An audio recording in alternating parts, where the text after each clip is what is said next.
Chapter 1. Welcome to Hogwarts. You'll soon find out that some wizarding families are better than others, Potter. You don't want to be making friends with the wrong sort. I can help you there, smiled Draco Malfoy, extending his hand to Harry as he waited for a reply. Looking to the boy who he had been seated with, Ron Weasley, Harry shook his head and asked, "How long were you planning on playing your game?" "What game?" asked Ron, shocked at how cold Harry suddenly sounded, whereas just 10 minutes before, he had been smiling and laughing with the black-haired boy. I'm friends with Harry Potter, which makes me a somebody game," Harry answered, before he stood up and shook Draco's hand, adding, "Pleased to meet you, Draco, but to my friends, I'm just Harry." Malfoy smiled as he looked to the compartment. Ron thunderstruck as he watched the infamous boy-lived remove his hand from Draco's before asking, "You do understand that there are some things about our world that I don't know, right, Draco?" "Of course I do, Harry," Malfoy replied. "At least a lot more than Weasley here, I can proudly say. Come on, let's go back to my compartment, and we can talk some more." Leaving Ron, who still seemed stunned at Harry's change of heart, the boy who lived moved about 6 steps before he stopped dead and asked, "Just to clear the air between us, Draco, you aren't like Weasley, are you? Only being my friend, so you improve your own position in school." "Why would I even think of doing that?" asked Draco, turning to Harry. "All who have been to Hogwarts in my family are well known as it is. Stick with me, Potter, and I guarantee that you will be introduced to the right kind of friends." With a shrug, Harry saw the truth in the statement before he followed Malfoy to a pretty shaded compartment. Something about the darkness instantly soothing Harry as he took his seat next to Malfoy, Crabbe and Goyle heaving Harry's trunk and Hedwig's cage behind him. "So," asked Draco, obviously not waiting for any sign of concern with Harry's questions, "what do you want to know, Harry?" With a scoff and a smile, Harry asked, "Well, can you tell me the truth about Slytherin?" "So that's what they all expected of me?" asked Harry as the train finally neared Hogwarts. All the way, he had asked questions about Hogwarts, magic in particular, and, above everything else, why he was so well known among the students. "Yeah," Draco nodded. "Because your father was Gryffindor, everyone expected you to follow suit." "But what about my mother?" asked Harry, using the new pure blood title as he had been told by Draco. "Slytherin," admitted Draco. "Everyone lies and says she was a GRYFF as well as James Potter. But your mother, Harry, was as Slytherin as my family. In fact," he lowered his voice and added, "some are actually wondering what she saw in that Potter in the first place. Between you and me, had it not been for him, I imagined her being with our head of house." "You mean Professor Severus Snape?" Harry commented. "Potions master, and someone who hated my father but adored my mother, and someone who, if you're Slytherin, takes rule number 1 seriously. Don't get into trouble in his class." "Correct," joked Draco, patting Harry on the back, before he added, "Anyway, your mother was Slytherin, and she and father were actually the 6th-year prefects." "Merlin," thought Harry, keeping his face expressionless, before he stood up and added, "Guess we'd better get ready to depart. By the looks of things, we'll be arriving at Hogwarts pretty soon." After another 10 minutes, the train slowed right down and finally stopped. People pushed their way toward the door and out onto a tiny, dark platform. Harry shivered in the cold night air, but kept his discomfort hidden as he followed Draco off the train. Then a lamp came bobbing over the heads of the students, and Harry heard a familiar voice. "Fur's years. Fur's years over here. All right there, Harry." Hagrid's big, hairy face beamed over the sea of heads, an expression that made Harry cringe with discomfort. Hagrid must have known about his mother, yet he had lied to his face. "Come on, follow me. Any more Fur's years? Mind your step now. Fur's years, follow me."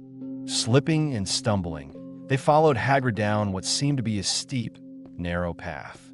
It was so dark on either side of them that Harry thought there must be thick trees there. Nobody spoke much. Neville, the boy who kept losing his toad, sniffed once or twice. "You all get your first sight o' Hogwarts in a sec," Hagrid called over his shoulder, "just round this bend here." There was a loud ooh. The narrow path had opened suddenly onto the edge of a great black take. Perched atop a high mountain on the other side, Its windows, sparkling in the starry sky, was a vast castle with many turrets and towers. "No more in for to a boat," Hagrid called, pointing to a fleet of little boats sitting in the water by the shore. Harry and Draco were followed into their boat by a dark-skinned boy with black hair as short as Draco's, and, to both Harry and Malfoy's annoyance, Hermione, who seemed stunned to see Harry with the young Malfoy. "Everyone in!" shouted Hagrid, who had a boat to himself. Right then, forward, and the fleet of little boats moved off all at once, gliding across the lake, which was as smooth as glass. Everyone was silent, staring up at the great castle overhead. It towered over them as they sailed nearer and nearer to the cliff on which it stood. "Heads down," yelled Hagrid as the first boats reached the cliff. They all bent their heads, and the little boats carried them through a curtain of ivy that hid a wide opening in the cliff face. They were carried along a dark tunnel, which seemed to be taking them right underneath the castle, until they reached a kind of underground harbor, where they clambered out onto rocks and pebbles. "Oi, you there! Is this your toad?" called Hagrid, who was checking the boats as people climbed out of them. "Trevor!" cried Neville blissfully, holding out his hands. Harry, Draco, and the dark-skinned boy sniggering slightly as they saw the forgetful-faced boy almost in tears. Then they clambered up a passageway in the rock after Hagrid's lamp, coming out at last onto smooth, damp grass right in the shadow of the castle. They walked up a flight of stone steps and crowded around the huge oak front door. "Everyone here? You there still at your toad?" Hagrid raised a gigantic fist and knocked 3 times on the castle door. The door swung open at once. A tall, black-haired witch in emerald green robes stood there. She had a very stern face, and Harry's first thought was that this was not someone across. "The fur's yours, Professor McGonagall," said Hagrid. "Thank you, Hagrid. I will take them from here." She pulled the door wide. The entrance hall was so big you could have fit the whole of the Dursleys' house in it. The stone walls were lit with flaming torches like the ones at Gringotts. The ceiling was too high to make out, and a magnificent marble staircase facing them led to the upper floors. They followed Professor McGonagall across the flagged stone floor. Harry could hear the drone of hundreds of voices from a doorway to the right. The rest of the school must already be here, but Professor McGonagall showed the first years into a small, empty chamber off the hall. They crowded in, standing rather closer together than they would usually have done, peering about nervously. "Welcome to Hogwarts," said Professor McGonagall. "The start of term banquet will begin shortly, but before you take your seats in the Great Hall, you will be sorted into your houses.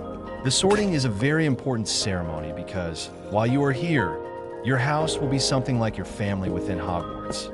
You will have classes with the rest of your house, sleep in your house dormitory, and spend free time in your house common room. The 4 houses are called Gryffindor, Hufflepuff, Ravenclaw, and Slytherin.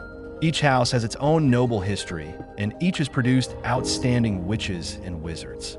While you are at Hogwarts, your triumphs will earn your house points, while any rule breaking will lose house points. At the end of the year, the house with the most points is awarded the House Cup, a great honor. I hope each of you will be a credit to whichever house becomes yours. The sorting ceremony will take place in a few minutes in front of the rest of the school. I suggest you all smarten yourselves up as much as you can while you are waiting." Her eyes lingered for a moment on Neville's cloak, which was fastened under his left ear, and on Ron's smudged nose. When she left, Harry turned and whispered to Draco, "I can't believe someone like that is the head of Gryffindor. I dare say that if I am, through some miracle, sorted into Gryffindor, I'll get back on the train and go back home." Draco gave a grunt of agreement as Harry looked around.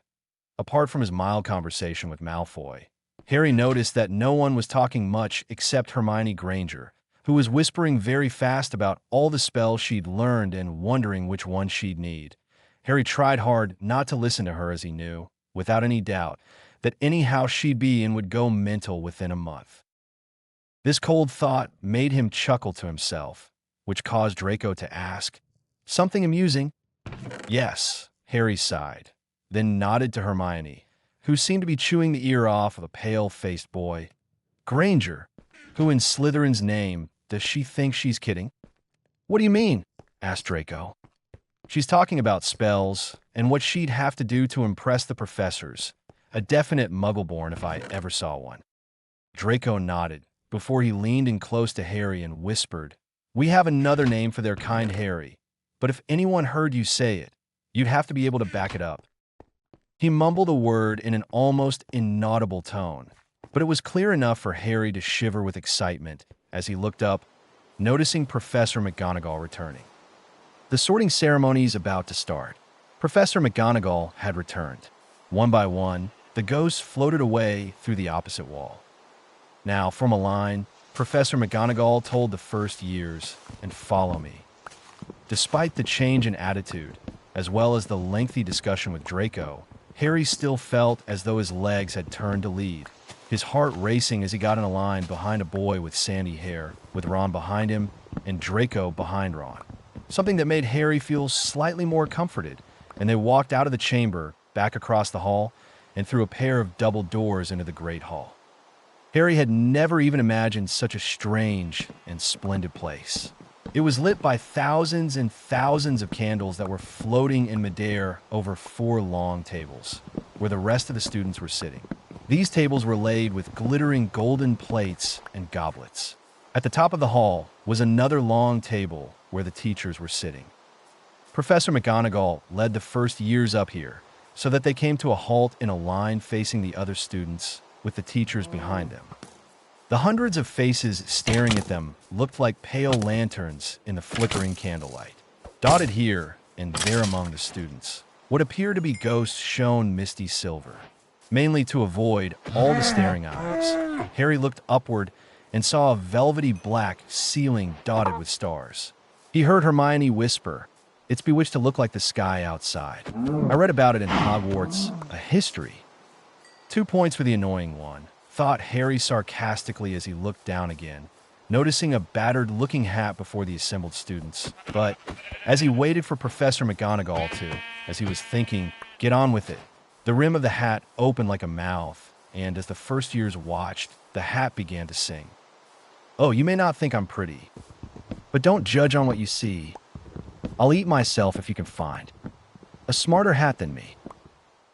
You can keep your bowlers black, your top hat sleek and tall, for I'm the Hogwarts sorting hat, and I can cap them all. There's nothing hidden in your head. The sorting hat can't see. So try me on, and I will tell you where you ought to be. You might belong to Gryffindor, where dwell the brave at heart. Their daring, nerve, and chivalry set Gryffindor apart. You might belong to Hufflepuff, where they're just and loyal. Those patient Hufflepuffs are true and unafraid of toil, or yet in wise old Ravenclaw, if you've a ready mind, where those of wit and learning will always find their kind. Or perhaps in Slytherin, you'll make your true friends. Those cunning folk use any means to achieve their ends. So put me on. Don't be afraid. And don't get in a flap.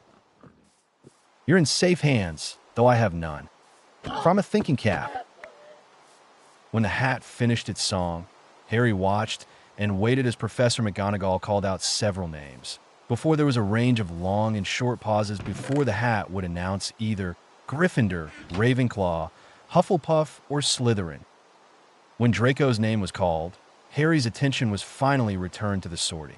He had zoned out for a while after realizing that the names were being read in alphabetical order. Looking around the room, Harry noticed that Weasley was yet to be sorted, but the boy with the toad was now with Gryffindor, and to Harry's relief, he saw that Hermione Granger was sat with the Ravenclaws. But as Draco walked past him, a whisper of "good luck" passing between them, Harry saw his first true friend make his way to the Slytherin table. After Draco came another few names: Moon Slytherin, Not Slytherin, Parkinson Slytherin, followed by a pair of twins, Patil Gryffindor and Patil Ravenclaw, before at long last Harry heard his name announced to the room. Very subtle professor, he thought dryly, watching as several of the students began talking amongst themselves, some of them pointing at him. He especially noticed the Gryffindor table all looking at him expectantly, before the rim of the hat was draped over his eyes, blocking his sight. Well, Mr. Potter, how nice to see you at last," a soft voice whispered inside his head. "Now let's see what the newest generation of Marauders has to offer." "Newest what?" thought Harry, keeping his emotions in check as he listened to the hat's words. "This is a difficult one indeed. There is your mother's thirst for knowledge, combined with, what's this? A need for power and a hope for respect. Well, that narrows it down at least.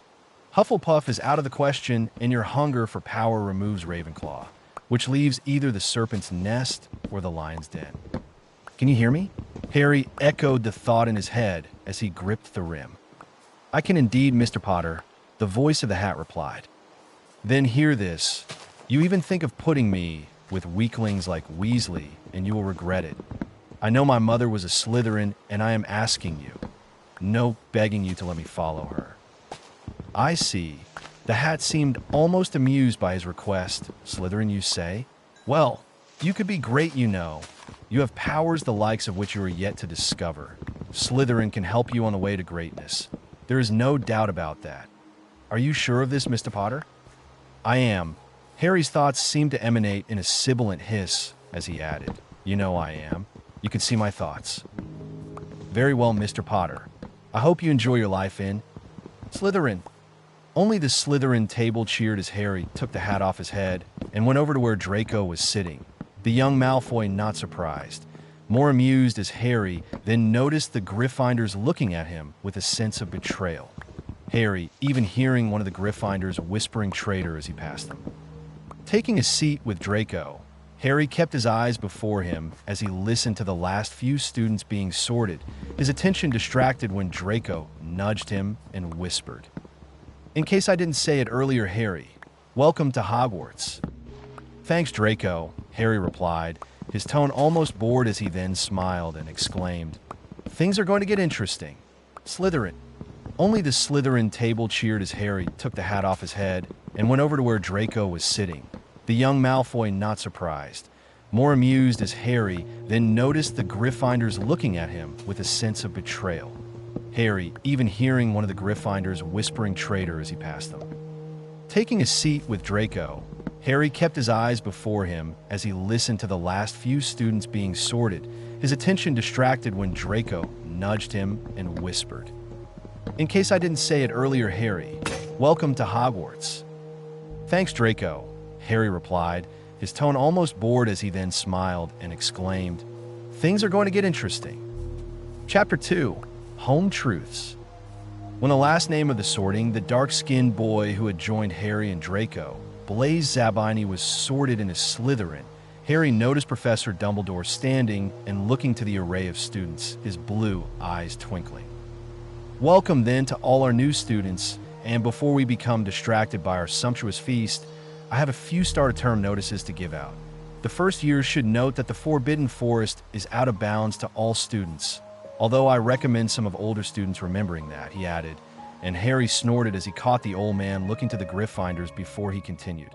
"Also, I would like to welcome Professor Quirinus Quirrell as our new defense against dark arts teacher. And finally, would all students please note that the third-floor corridor on the right-hand side is out of bounds to any who do not wish to die a most painful death." Harry, who was still watching the Gryffindors, looked again to the old man and was surprised to see Dumbledore looking directly at him with an almost saddened expression in his twinkling blue eyes. As Harry stared at the headmaster, however, he suddenly felt himself becoming relaxed and comforted as he looked to those eyes. A sharp nip on his arm pulled Harry from this trance as he heard Draco whisper, "Whatever you do, don't ever look Dumbledore in the eyes." "Why?" asked Harry, noticing the old man take his seat again, and, as he turned to Draco, his eyes lit up with surprise. The table before them was now laden with more food than Harry had ever seen. Roast meats, potatoes of all kinds, vegetables, mounds of mash and gravy, and, for some unknown reason, mint humbugs. There were also pies and pasties as well as rolls of all shapes and sizes, and as Harry looked to Draco, He noticed the young Malfoy take a large slice out of what looked like meat and potato pie before he slammed it onto Harry's plate. "There you go, Harry," Draco grinned. "Didn't want you going hungry." He gave a feigned smile before he lowered his voice and added, "Dumbledore's a master legilimens, which basically means he can read your mind. If you leave it with me, I'll speak to Severus about teaching you a clemency, deal?" "Thanks, Draco," Harry grinned in reply, before he helped himself to more food than he had ever eaten. The Dursleys, though cruel and malicious towards the fact he was a wizard, had never actually starved Harry, but when the first piping hot mouthful of pie touched Harry's lips, he felt a wave of euphoria pass through him as he continued wolfing down all he could manage. As Harry ate, Draco having to slap his back several times when food got lost on its way to his stomach, he overheard several people talking about their families and the wealth and power they owned. Gulping down a large piece of meat, Harry pretended to reach for a jug of pumpkin juice before he asked, "Draco, how could I have actually been sorted into Slytherin? I'm not exactly one of you in appearance, am I?" "What do you mean, Harry?" asked Draco incredulously. "You do know about your family's monetary status, don't you?"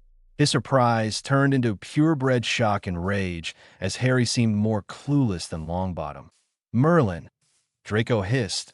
"Harry, what do you know about your mother and father?" "Let's see." Harry put down his fork and raised a hand. Fingers splayed as he counted down the things he knew. Mother was a Slytherin whilst father was a Gryffindor. They were both murdered by Voldemort. He ignored the flinches of those who were within earshot of the name. "My horse-faced aunt was my mother's sister, and, well, that's about it." "You mean you don't know about your fortunes or inheritance?" asked Draco, watching as Harry cleared his throat and took another drink of pumpkin juice. "Not a thing," replied Harry, before he looked around the table, which had suddenly gone very quiet. "What?" he asked, noticing even the second years and above looking at him. "Well," the girl named Pansy Parkinson explained, her voice a loud screech. "The first thing is that your mother, Potter, didn't have a sister. She did, in fact, have a brother who was killed." Draco cut in. "Shortly after leaving Hogwarts, your mother's brother was killed in a magical incident. But Pansy's right, she didn't have a sister." Harry felt a strange modicum of anger suddenly take root inside him. Trying to keep his magic under control, as he remembered what Hagrid had said about the things that happened when he was angry or scared, he asked, "So the big question now is, was my mother a half-blood, as everyone suspects, or was she a pure-blood?" "Pure as snow," a sixth-year girl exclaimed. Harry looked up and saw that the girl who had spoken had snow-white hair and almost hawk-like hazel eyes. Her skin was fair, and she was wearing a prefect's badge over her black robes. "What do you mean?" asked Harry. "How does everyone know this and I don't?" "Sorry, Potter. Or would you prefer Harry?" asked the girl, noticing how this truth was affecting Harry. "Harry will do," he replied, his voice almost slithering out between his clenched teeth. "Then Harry," the girl pressed a hand to her chest as she added, "my name's Cassidy Moon, and I know this, as all Slytherins do, because your mother was a member of the Slytherin honor roll for her exceptional work with charms. She was also Professor Slughorn's favorite Slytherin in potions and was the seeker of our team." "Professor who?" asked Harry. "Slughorn," explained Draco, taking another slice of pie and chewing on it slowly. "Horace Slughorn. He was the potions master and head of Slytherin before Professor Snape. About 20 years ago, he retired and Severus took over.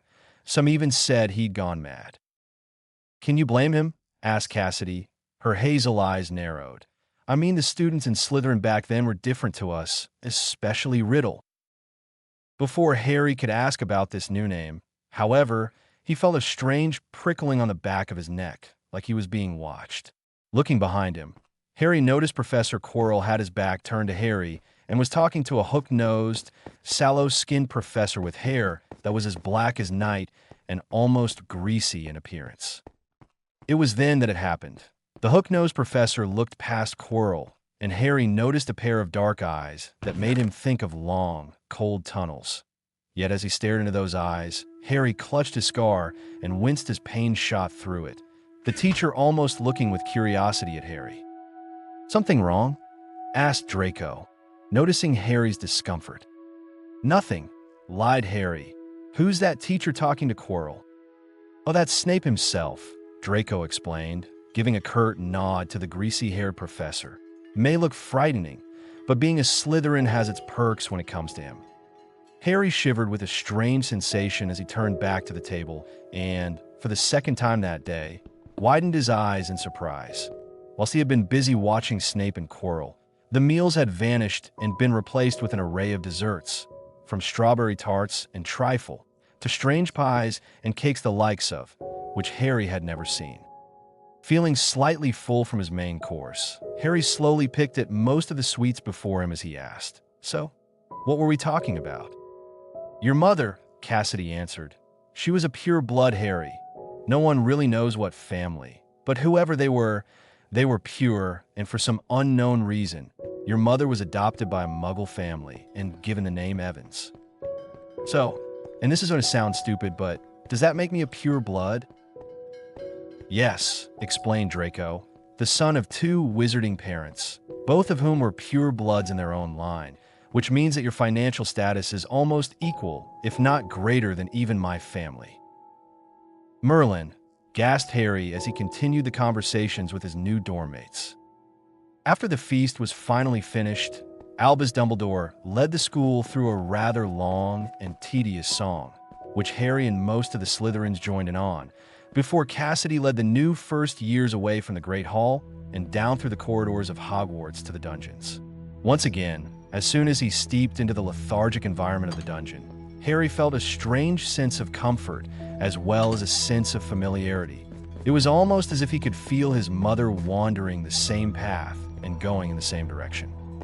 Cassidy led them to a large black stone wall before she turned and, looking to each of the students, explained, "It would do well for all of you to remember that the password changes every term. The password for this term is Obscurum Est Nostrum Socius. Does anyone know what it means?" Harry, who hardly understood a word of the password, surprisingly raised his hand as a strange feeling within him seemed to translate the words. Cassidy, surprised herself at Harry's volunteering, nodded and asked, "Yes, Mr. Potter?" Is it darkness is our ally?" "Correct," Cassidy replied, trying not to sound so surprised as she added, "Take 5 points to Slytherin for that. Now, don't let the password fool you. Everyone expects Slytherin to be full of dark wizards and future Dark Lords, but all we truly care about is power and keeping our magic strong." As she turned and spoke the password, the strange sixth year then led the students through to an emerald and silver decorated room filled with portraits of witches and wizards, as well as several cushy chairs and leather sofas. The fireplace was made of hawthorn wood and engraved with the Slytherin crest, a silver serpent on an emerald green background, the serpent coiled into a letter S. "This is the common room," explained Cassidy. "You will spend most of your free time either here or in the library. Now, the dormitories are down there." She pointed to 2 dark corridors that led off to the left and right of the room as she added, "Boys are down the left, girls down the right.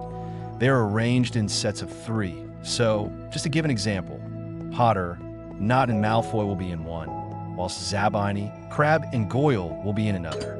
The further down you go, the lower your year, so first years are in almost pitch blackness."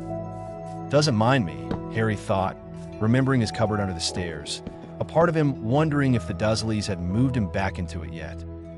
Now, there are only 4 rules you need to know. Number 1, always try your hardest to make trouble for other students, especially Gryffindors. Number 2, lose this house points at your own peril, and I mean that literally. Slytherin has held the House Cup for 6 years now, and Professor Snape wishes to make it 7. Rule number 3, do as much as you can in regards to what you learn for each class and indeed outside of it. And finally, rule number 4, Slytherins stick together, so leave no one on their own. If Gryffindor are hassling them, get them detention. The GRYFFS, I mean, not our own. Now it's late, and it's also the weekend, so off to bed with you all. Harry, Draco, and a tall, almost weedy boy who Harry assumed was not, made their way down through the corridor and, as Cassidy had pointed out, into almost complete blackness. The only light came from magically illuminated torches on the wall. Opening the door to their dorm, Harry found 3 king-size beds decorated with bed covers bearing the Slytherin crest, as well as 3 trunks and, to Harry's surprise, 3 empty cages. Right then, Draco said, indicating the beds, "Which do you want, Harry?" "Looking," Harry asked in response. "Why does it matter?" "Pick one and we'll tell you." Not answered, his voice light, yet filled with the same purified tone as Draco. "All right," Harry nodded, before he sat on the middle bed, which was located below a high window, showing what appeared to be the depths of the lake. "This one." Draco nodded before he took the bed to the right of Harry, whilst Not took the left-hand side. Once their decisions were made, Draco laughed and exclaimed, "Still want to know?" When Harry nodded, Draco replied, "Moon's talk about sticking together wasn't just talk. We usually put into either doubles, trios, or quartets of members. As a trio, the middleman becomes the one we look out for, and in most cases, do as we're told. As I'm on the right of you, that makes me your right-hand man, and Theo over there is your second." "So I'm a leader?" asked Harry. "Of our trio, I mean." "That's pretty much it," Theo nodded. "But Draco actually had an inkling that you'd be the one who leads." With their sleeping and allied arrangements decided, Draco and Theo began to read through some of their texts. Harry, on the other hand, couldn't shake the feeling of familiarity as he looked to Draco and asked, "You all said my mother had a brother and not a sister. Does anyone know his name?" "You'd be better off asking Professor Snape about that," Draco commented, reading through his copy of 1,000 Magical Herbs and Fungi. "I guess that's what I'll do then," Harry sighed, before he pulled out his own copy of the potion-based book and, looking to his 2 friends, asked, "Would you guys mind helping me get through this thing?" "Course not, Harry," Theo replied, taking a seat beside the new leader of the Slytherin trio. The following morning, Harry awoke to find Theo slumped beside his bed, Harry's copy of 1,000 Magical Herbs and Fungi open on his stomach. With a grunt and a sigh, Harry pulled himself up and remembered what had happened the previous night. Theo had helped Harry understand enough to get him through to Easter before Draco had pulled out what he called Snape's test and checked just how much Harry had remembered. After that, and after scoring full marks on the test, Harry had curled up on his bed and asked more about what Draco had told him during the feast. Flashback. "So, what did you mean by Master Legilimens?" asked Harry, placing the book page down as he stretched his arms. "Well," explained Draco, "there are 2 types of mind-based magic in the world. Occlumency is the art of defending your mind, whilst legilimency, which Father tells me is much harder, is the art of reading minds. Wizards like Dumbledore are what you call Master Legilimens, which means they're trained in these arts. So you recommend that I start learning occlumency as soon as possible to avoid him reading my mind, right?" Can I pet that dog? "Right," Can I Theo pet that replied, dog? watching as Can I Harry pet stood that up and dog? craned his neck. Being No, sat you down can't for pet so that long dog. was having an effect on all of them. I mean, shit. "Okay," Harry I need agreed. your wool. "I'll speak to I'm gonna make Professor it Snape big. tomorrow about this." In flashback. Looking to his right-hand side, Harry actually laughed when he saw Draco slumped I crossways want over his that one, bed, please. snoring softly, but looking less perfected than he was usually presenting. Dressing in his Hogwarts robes, which now held the Slytherin crest on the right side, Harry left the dorm room and made his way through to the common room, which was deserted, before he looked around, hoping for a way to reach Professor Snape. As if coincidence and fate were on his side, Harry heard the brick wall opening and, turning to the entrance, Harry straightened his robes and pushed his glasses up to his nose as Professor Severus Snape entered the room, his black robes billowing behind him. When he saw Harry stood there, Snape looked the first year up and down before he asked, "Mr. Potter, a bit early to be up on a weekend, aren't we?" Hey, Turtle. "Apologies, sir," replied Harry. "I was actually coming to look for you, if you can spare a minute." Snape then seemed to change the cold atmosphere Harry had first suspected when he replied, "For one of my Slytherins, I make time. Follow me, Mr. Potter." He led Harry out of the dorm and down the dungeons until they reached another bricked-off entrance, Severus whispering, "Royales Serpens," before the wall opened, revealing an office space as well as 2 more doors, which Harry assumed led to Snape's personal quarters and possibly his classroom. "Take a seat, Mr. Potter," instructed Snape, Harry obeying as he sat down on a soft leather chair, the entrance closing behind him. Looking to his professor, who flicked his wand, conjuring a goblet of coffee to the table, Harry then put in, "I'm sorry if I woke you, sir. I know that it's early." "Think nothing of it, Mr. Potter," Severus replied. "Actually, it's 10 o'clock, so you're not that early. Now, first off, I wish to formally congratulate you on joining your mother's house and not ending up one of those misery-inducing Gryffindors. And secondly, there are some questions you may have, am I right?" "Yes, sir," Harry nodded, before he felt a dreamy presence on his mind. Averting his gaze, Harry added, "And sir, I would be grateful if you didn't try to read my mind. As my head of house, anything I tell you is the truth."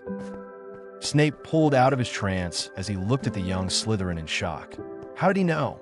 Unless Albus. Of course, last night at the feast. Regaining his composure, Severus nodded and replied, "Very well, Mr. Potter. I, Severus Snape, do hereby swear never to read or intrude into the mind of Harry James Potter without his prior consent. So mote it be." "Repeat that last part, would you, Potter?" "So mote it be," Harry repeated, before he felt a tingle of magic rush between he and his professor. Shaking his head, Harry asked, "What was that, sir?" "A magical oath," explained Snape, "and it is unbreakable. If I try it in the future, my magic will cause me discomfort, reminding me of my oath. Now then, Mr. Potter, what is it you wish to know?" "My mother," Harry replied, before deciding to jump right into it. "Who are her real parents, and who is her brother?" "Her real family," Snape replied, warning bells ringing in his head. He didn't want to cause Harry any discomfort yet. Best to play it safe.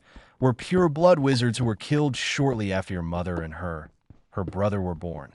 Unbeknownst to them, the two were divided and sent to opposite homes. Ironically, both were sent to Muggle homes where they were raised, believably, as Muggle-borns.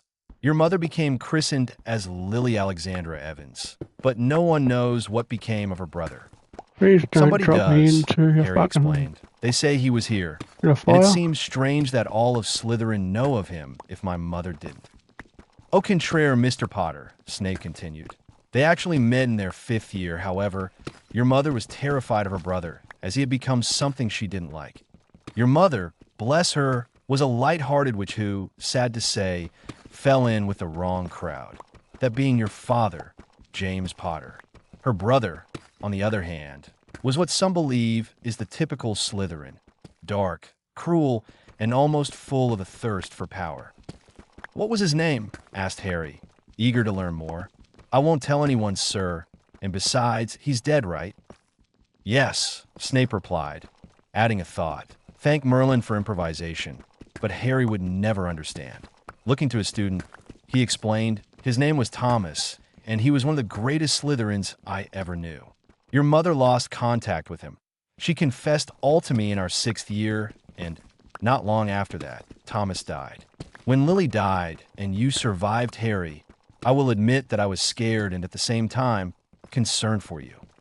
"Why, sir?"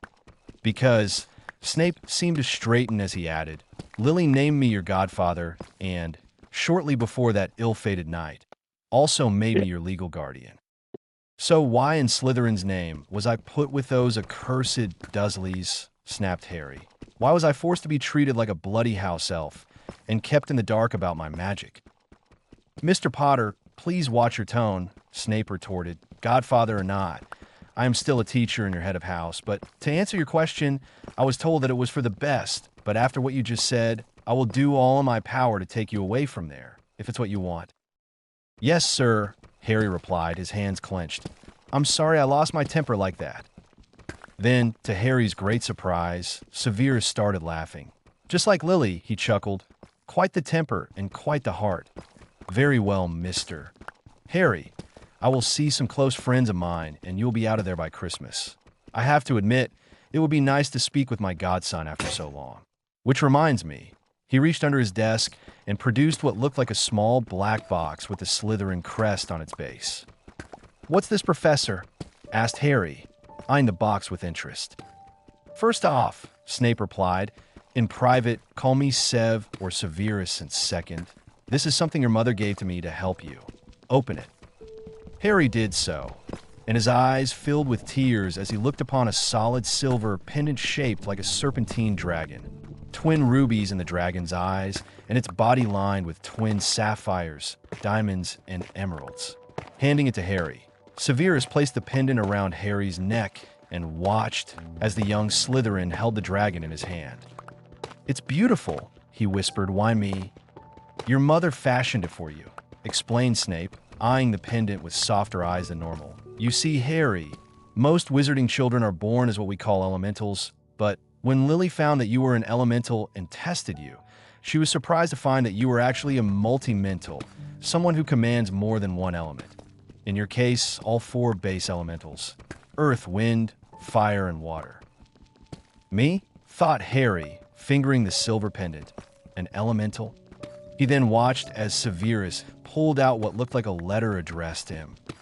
"She wanted me to give you this, Harry," explained the head of Slytherin, handing it to his student. With shaking fingers, Harry opened the letter and, with a wipe of his eye, read the letter. "My lovely little one, if you are reading this, then I am no longer with you, and you have started Hogwarts. I hope, even though James argues it, that you are with Sev and Slytherin. Trust me when I say that Slytherin is the best option for you, as it allows you to possibly lead your own team and be your own boss, with no one interfering or manipulating your destiny. Now though, I have so much to tell you. First of which is that I am sorry for your pain with my damned adoptive sister. If my brother were here, I know he would be the one taking care of you. But times change, and I have nominated Sev to be the one to look after you. With this letter comes a pendant, which I hope you will always keep with you. It is imbued with blood magic that will unlock a special power within you, my little snake.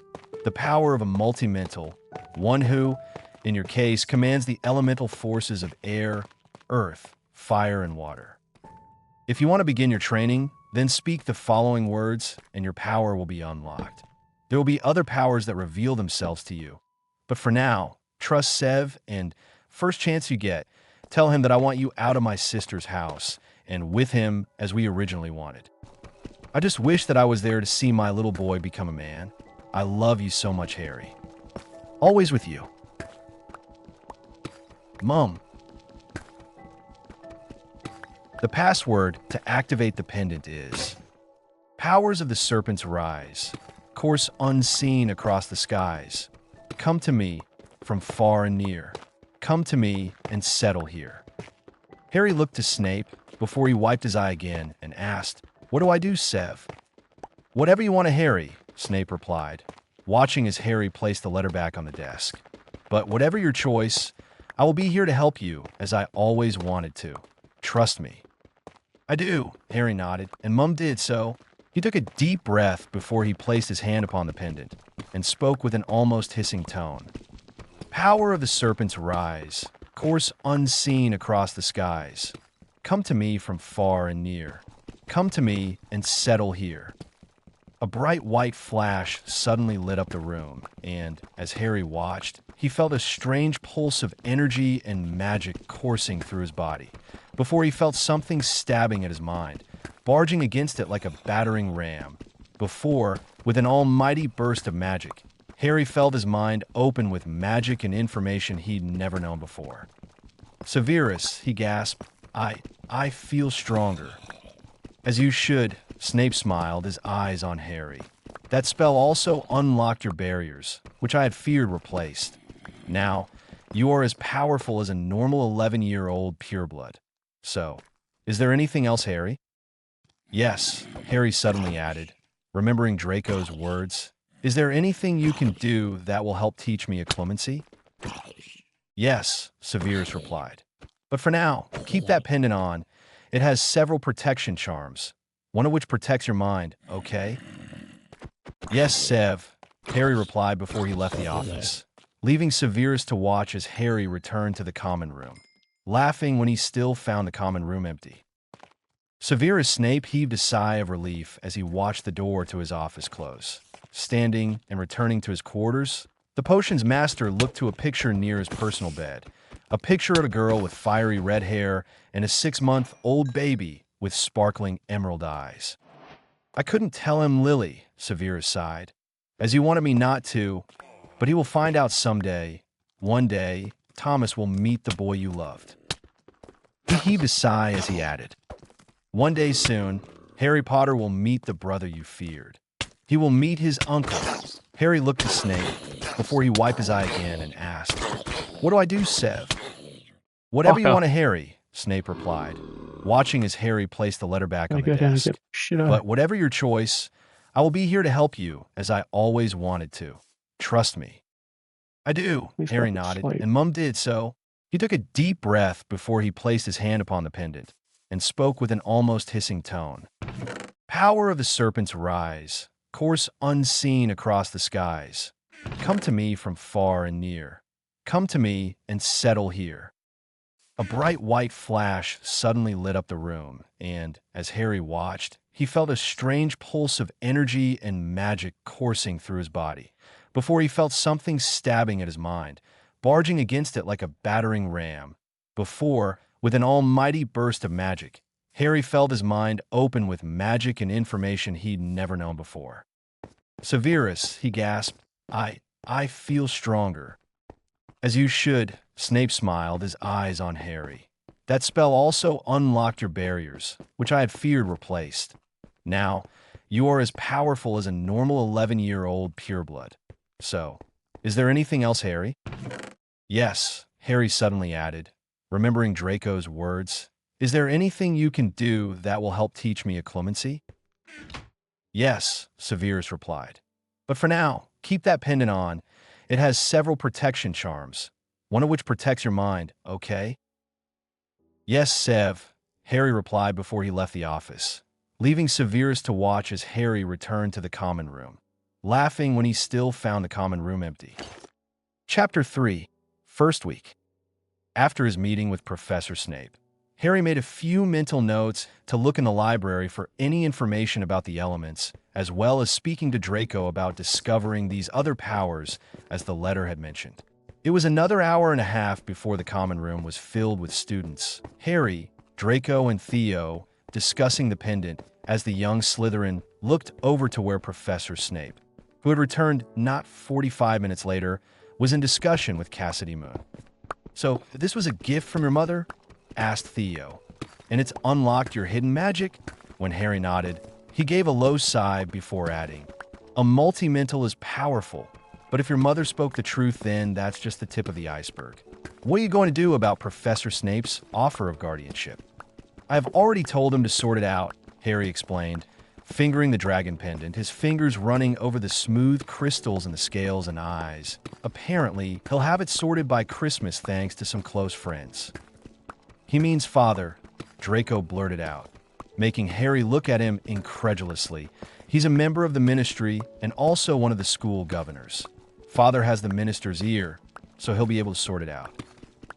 Maybe, Harry nodded, standing up as everyone began to depart for dinner.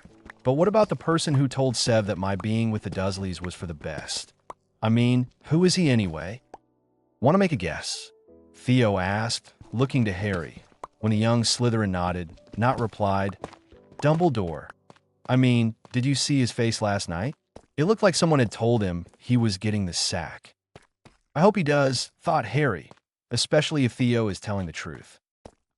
Walking in the center of the trio, Harry made his way back to the Great Hall, where, as soon as he opened the great oak doors, there was a silence that seemed almost thick with emotion. Looking around, Harry noticed several of the Gryffindors giving him the same look from before. Most of the Hufflepuffs were looking at him with a sense of fear and intimidation, whilst the Ravenclaws were the only ones giving Harry a sense of respect. All of them, save Hermione Granger, were watching him with expressionless eyes, yet some of them gave him a curt nod as he passed. Taking a seat, his pendant exposed over his black shirt, Harry began helping himself to a pasty as he looked to his friends. Is it just me, or did everyone just give me the ultimate cold shoulder? Well, Theo replied, Everyone save the ravens, but yeah. Then again, you have to remember that everyone hoped you would be a Gryffindor, so it's to be expected. Halfway through his second mouthful, Harry looked down at his pendant as he tried to keep his mind off of the stares and looks he was still getting from the others. It had been a present from his mother, and she had hoped he was a Slytherin. On top of that, he now had the power of someone equal to his age, as well as a temporary defense from anyone trying to read his mind. After lunch, Harry and Draco left the Great Hall and made their way down to the edge of the lake, Harry still fingering the dragon pendant as he looked out over the aquatic scene. "So," asked Draco, distracting Harry from his thoughts, "we have a whole Sunday, our studies are up and running, and there's no Gryffindors to torture. What are we going to do?" "I don't know about you," Harry sighed, before he looked again to the lake and answered, "but I'm going back up to the school and to the library." "Why?" asked Draco. "Because I want to find any ways possible to improve my magical focus and help clear my mind for a clemency." "If you say so," Draco nodded, sitting at the lakeside as he added, "I'll meet you back at the common room."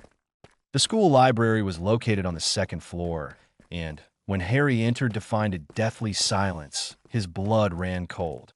A part of him hoping that he wouldn't receive the same reception he'd been given back in the Great Hall. "What are you doing here, Potter?" asked a familiar voice, making Harry stop, his eyes closed and his teeth clenched. Turning to the source of the voice, Harry found himself face to face with Hermione, the messy-haired girl looking at him suspiciously. "I'm here to do some studying," explained Harry. "Not that it's any of your business, Granger." Hermione seemed stunned by his answer, but nevertheless asked, "And what would a Slytherin want to study in the library that they couldn't in their common room?" "Again," answered Harry, growing slightly agitated with Hermione's bossiness. "Not that it's any of your business, but I'm looking for ways to help improve my mental defenses and magical focus." "Well," Hermione added, well aware she was talking to a Slytherin. Then again, she was a Ravenclaw. "Have you thought about meditation? I read it in one of the books that at least 1 hour a day can improve the effectiveness of a witch or wizard spell power, as well as improving his mental abilities. Say, you wouldn't be thinking of trying a clemency, would you?" "And what if I am?" Well, Hermione seemed to redden before she explained, "I have a few extra books in my room about extracurricular magic. You know, wandless magic, a clemency, and a few things about care of magical creatures. Actually, I also have a book about mediation techniques that you can borrow, but under one condition." "I'm not being friends with a mudblood like you," snarled Harry, beginning to turn. "No," Hermione gasped. "Not that. Actually, that has something to do with it. I was wondering if you could help me." "With what?" asked Harry, looking over his shoulder at Hermione, who seemed to become more civil with him. "I was raised in an orphanage," explained Hermione. "I'm not a muggle-born, which, despite how I look, the children of the orphanage hated and bullied me. I just want to find out who my real parents were. That's it, Potter, just that one thing." Turning back to her, Harry looked around before he nodded to one of the tables. Pulling out one of the chairs, Harry indicated the chair opposite before Hermione took the seat. Resting his hands on the table, he said, "Do you have anything to give a clue about your true parentage?" "Only this," Hermione answered, before she reached under her top and pulled out a thin silver chain with a signet ring on the end. Pulling the chain from around her neck, Hermione presented the chain to Harry and asked, "Do you know of it?" Looking to the ring, Harry eyed the design inscribed on the top. It was a bird of some kind with 2 bolts of lightning and a thorny vine hanging from the bird's beak. "Give me a minute," Harry said, reaching into his bag, which he had picked up on the way back, and pulling out a notepad he'd bought from Flourish and Blots. Taking a quill and some ink, Harry was about to draw the image when Hermione placed her hand on the parchment. "Allow me," she said, pulling out her wand and tapping the ring's image. As Harry watched, he heard Hermione whisper, "Signum Phillectrum," before her wand emitted a red flash, which printed itself on the page as an exact duplicate of the symbol. "What was that?" asked Harry, placing the print in his robe pocket. "An image copy charm," explained Hermione, pocketing her wand. "I'll get you the book on meditation, but please, Potter, do what you can to get the answer. If I can meet my family, I will be grateful. I'll see what I can do, Harry replied, before he stood up and left the library. However, when he left the room and stood outside the Slytherin common room, he couldn't help but bang his head against the wall in exasperation. Draco's going to flip his lid when he finds out, he thought as he looked to the entrance and declared, Obscurum est nostrum socius. You did what? Draco's voice echoed around the dorm room as Harry turned one of the pages in his texts, his eyes set downwards and his left hand still fingering the pendant. I told her that I'd help her, Harry replied, not looking up at Draco as he spoke. Besides, I don't know what it was then, but something in the compartment felt different about Hermione. I mean, doesn't it seem weird that she was the only one not giving me the cold shoulder? Well, yes, Draco replied, slumping down on his friend's bed as Harry jotted a few more notes in his book. But what makes you so sure that, even if, and I say if she's a pure blood, she's one of us at heart? Her voice, answered Harry, closing the book and looking to his dorm mate. It was full of truth and a feeling of, what I know from personal experience, to be desperation. She wants to know Draco, and besides. He stood up and wandered to the door as he added, I know how she feels. Ow! The question caught Harry off guard, his hand twitching as he reached for the door handle. Clasping his pendant, Harry turned and asked, This dies with you, right? Sure, Malfoy replied. You can trust me, Harry. Retaking his seat on his bed, Harry heaved a sigh as he explained, Didn't you ever wonder why I was so naive and empty-headed about our world? When Draco shrugged, he continued, I wasn't lucky enough to be raised by wizards. I was raised by my aunt and uncle, my mother's adopted sister, and they hated me. Made me do all the cooking, cleaning, and if I dared to ask questions, or if I complained, they punished me by locking me in the cupboard under the stairs. Once or twice, my estranged uncle even beat me. They claimed that it was stamp it out of me, but when they failed and I began asking questions, all they did was punish me further and try and keep the wizarding world away from me. Draco had to flinch at Harry's anger. He had never suspected, not even from their meeting in Diagon Alley, that Harry had been treated in such a way. Keeping to his friendly attitude, the young Malfoy asked, And what about when Hagrid came to get you? Tried to scare him away, Harry explained. They retreated to a craggy house on a rock where yours truly was forced to sleep on the floor. When Hagrid said he was taking me, Uncle Vernon told him that he wasn't, and I quote, going to pay some crackpot old fool to teach me magic tricks. I bet the oaf loved that, sniggered Draco. After all, he's possibly the biggest Dumbledore worshipper in the school. He loved it all right, Harry nodded. If you call giving my pig of a cousin a tail to match his porky appearance. Draco howled with laughter, and even Harry had a chuckle at the thought of Dudley clasping his fat hands over his even fatter bottom, trying to hide the tail. Anyway, Harry continued, Hermione was raised in an orphanage, a muggle orphanage, and I won't let her suffer any further. If I can help her discover her heritage, then I will. All right, Draco sighed, but if we're going to be helping her, we'd better come up with a way of speaking to her without people knowing it's us. Especially if she just happens to be friends with Weasley. Okay, Harry nodded. I already had an idea about that. He turned one of the pages in his notebook as he explained, I'm going to use one of the spells I learned in my books to send Hermione messages. It's called the White Owl Charm, and it will only deliver messages to those written on the letter. I've decided to use an alias, so no one knows it's me. You could do the same, Draco, if you want. I will, Draco nodded. But what will our aliases be? I already know mine, Harry explained. I chose it after Sev told me about my powers. My alias is Fuego. It's Spanish for fire. When I send Hermione the letter, it'll tell her to come up with a name of her own, and I'll tell her that you're in on this as well. Better get started then, Draco finished. Pass me a parchment. Monday breakfast saw Harry's plan being put into action. As he and Draco ate their meal, Harry couldn't help sneaking a look at the Ravenclaw table.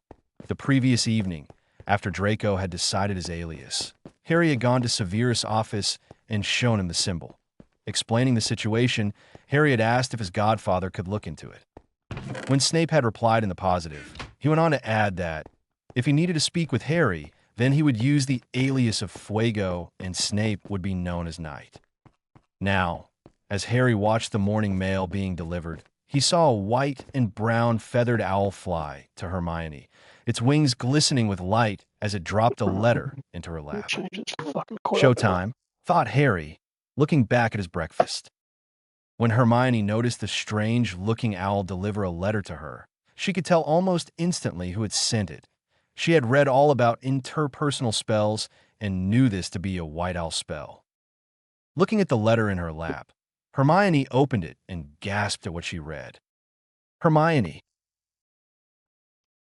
First off, you need to change your name so no one's suspects are mail being sent to one another. Yes, it's me, HP, and I have some news for you. I spoke to Severus Snape, alias Night, and he said he would look into that item you gave me. We have one other ally in this little gathering of ours. Whistler, another member of the Serpent's Den. I don't think you need to guess who he is. Anyway, if you need to talk, use the white owl spell, Aurelius, and put Fuego as my name. Please send me a reply as soon as you can with your alias, and we can talk more later. I won't deny that I'm not happy with this arrangement, seeing as how we are in two different houses, but this will have to do for now. Don't worry about your heritage. I will send a white owl as soon as I can. Keep up as normal, and if I say anything against you, it's just a mask. Fuego. Who's the letter from? Asked Terry Boot, looking at Hermione. With a smile and a look out of the corner of her eye, Hermione replied, a friend. The first lessons of the week were almost long and arduous for Harry. Charms, transfiguration, and potions were with the Gryffindors, whereas herbology and astronomy were with the Ravenclaws, a defense against dark arts, as well as history of magic were with the Hufflepuffs. History of magic was, in a word, boring. It was taught by Professor Binns, who was the only ghost teacher at Hogwarts, whose long, droning voice seemed to lull almost every student into a near comatose state. Indeed, even Harry found it hard to stay awake as Binns droned on and on about goblin wars and some famous wizards. If anyone asked Harry, however, what his 3 favorite lessons were, he would say, in that order, that they were defense against dark arts, herbology, and potions. Their first herbology lesson involved a pop quiz on some of the plants mentioned in 1,000 magical herbs and fungi, before Professor Sprout, who Harry later found out to be the head of the Hufflepuffs, gave them all a startling announcement. Normally, she explained, I would say that you are free to work within your own houses, but given the surprising twist to normal lessons I have, both houses must unite in pairs so that one Slytherin and one Ravenclaw are partners. Be warned, she added, Harry getting the feeling he had from Professor McGonagall, that she wasn't someone you wanted to cross, that this pairing will work together for the whole year, so any inter-house rivalries are left outside, and oh, she added, seeing one pair already decided, I see some of you get the message. Good work, both of you. 5 points to each house for willing volunteering. Harry and Hermione both smiled in response, the young which actually surprised as, halfway through the lesson, in which Draco complained about getting dirty, a statement that made Harry chuckle. Hermione whispered, I thought you wanted to keep things discreet. I did, Harry nodded, before he nodded to some of the other Ravens. However, seeing as how Professor Sprout wanted this, we may as well use these lessons as ways to get to know each other. Besides, he lowered his voice even further as he lifted a mound of compost into a pot. I wanted to know if you chose an alias yet. Yes, Hermione nodded. I went with your suggestion, Fuego, and chose an elemental name. Vesta, she's the Roman goddess of fire. Is that okay? Perfect, Harry nodded, as the two of them looked over and saw Draco Malfoy paired with Padma Patil, one of the 2 twins that Harry had seen at the sorting. Following his gaze, Hermione asked, I guess then that Malfoy is Whistler. Yes, Harry nodded. Apparently, Whistler was a teacher of some great hero, and since he's practically taught me about this part of my life, he sees himself as my teacher. And what about Night? Asked Hermione, referring to Severus. Apparently, repeated Harry, it was something my mother used to call him whenever she was upset. I think it fits. He's rescuing me from those muggles, which makes him my knight also. Hermione simply nodded in agreement as she and Harry continued their work. However, the one lesson Harry would come to loathe and detest was transfiguration. When Professor McGonagall had first spoken to the Slytherins and Gryffindors, she had proven Harry right about her not being someone you wanted to get on the wrong side of. Transfiguration is some of the most complex and dangerous magic you will learn at Hogwarts, she said. Anyone messing around in my class will leave and not come back. You have been warned. After taking a lot of complicated notes, they were each given a match and started trying to turn it into a needle. By the end of the lesson, only Harry and Draco had made any difference to their match. Professor McGonagall, with a look like she had swallowed live scorpions, showed the class how it had gone all silver and pointy, yet gave the two boys a suspicious scowl before walking off to help Ron Weasley, who Harry saw was partnered with Seamus Finnegan, a boy who, no matter what he did, always seemed to make his spells blow up in his face. And right on cue, thought Harry as there was a loud bang, and he noticed Ron's red hair looking like a nest of burnt matches, a look of shock on his face, and a look of amusement on Harry's. Mr. Potter, Professor McGonagall barked, 10 point from Slytherin for poor inter-house support. You seem to have the grasp of transfiguration. Why didn't you bother to help? 1, Harry replied, not bothering to stop and allow this woman to intimidate him. Because he's a Gryffindor, and 2, because he obviously didn't have the brains to ask. Detention for answering back, Potter, snarled McGonagall. Fine, Harry sighed, a shrug of his shoulders sending McGonagall's face into a pale, statuesque appearance. But I will make sure to speak with Professor Snape about student relations and how help should only be provided if asked. McGonagall was speechless as she watched Harry and Draco return their attention to their textbook. One thing she had confirmed by the end of the lesson, this Harry Potter wasn't James at all. In fact, he reminded McGonagall of someone else. The class everyone had really been looking forward to was defense against the dark arts, but Quirrell's lessons turned out to be a bit of a joke. His classroom smelled strongly of garlic, which everyone said was to ward off a vampire he'd met in Romania and was afraid would be coming back to get him one of these days. His turban, he told them, had been given to him by an African prince as a thank you for getting rid of a troublesome zombie, but they weren't sure they believed this story. Harry, however, didn't mind the smell, nor did he mind the dark, almost morbid presence of neither the teacher nor the classroom. In fact, as soon as the lesson had finished and Harry had been about to leave, he had actually growled with annoyance when one of the Hufflepuffs had opened the door, allowing a clear, blinding ray of sunlight to enter the dark, dungeon-like classroom. Friday saw Harry and Draco finally taking their favorite lesson, potions, but this was a good news, bad news thing. Bad news being that it was with the Gryffindorks, a nickname Draco had told Harry during their transfiguration lesson. But the upside was that it was with Severus, and that meant Harry would not only do well, but earn back the points McGonagall had taken from him, and then some. Harry, Draco nudged him in the ribs as he nodded to the ceiling. Isn't that a you-know-what? Looking upwards, Harry indeed saw a white and gray owl with light glistening off its wing feathers. When the owl dropped its letter into Harry's lap, he opened it and gawped when he noticed Severus writing. Fuego. This is important. I've been doing some research into why you were left with the Muggles, and I have turned up some startling revelations. Also, it seems that your elemental powers may be more powerful than we first believed. I need to see you as soon as possible. I know you get Friday afternoons off, as I am your head of house. So please come to my office after lunch. Bring Whistler with you, as this concerns him as well. I may have found something about Vesta, but I will explain all this afternoon. Good luck in potions.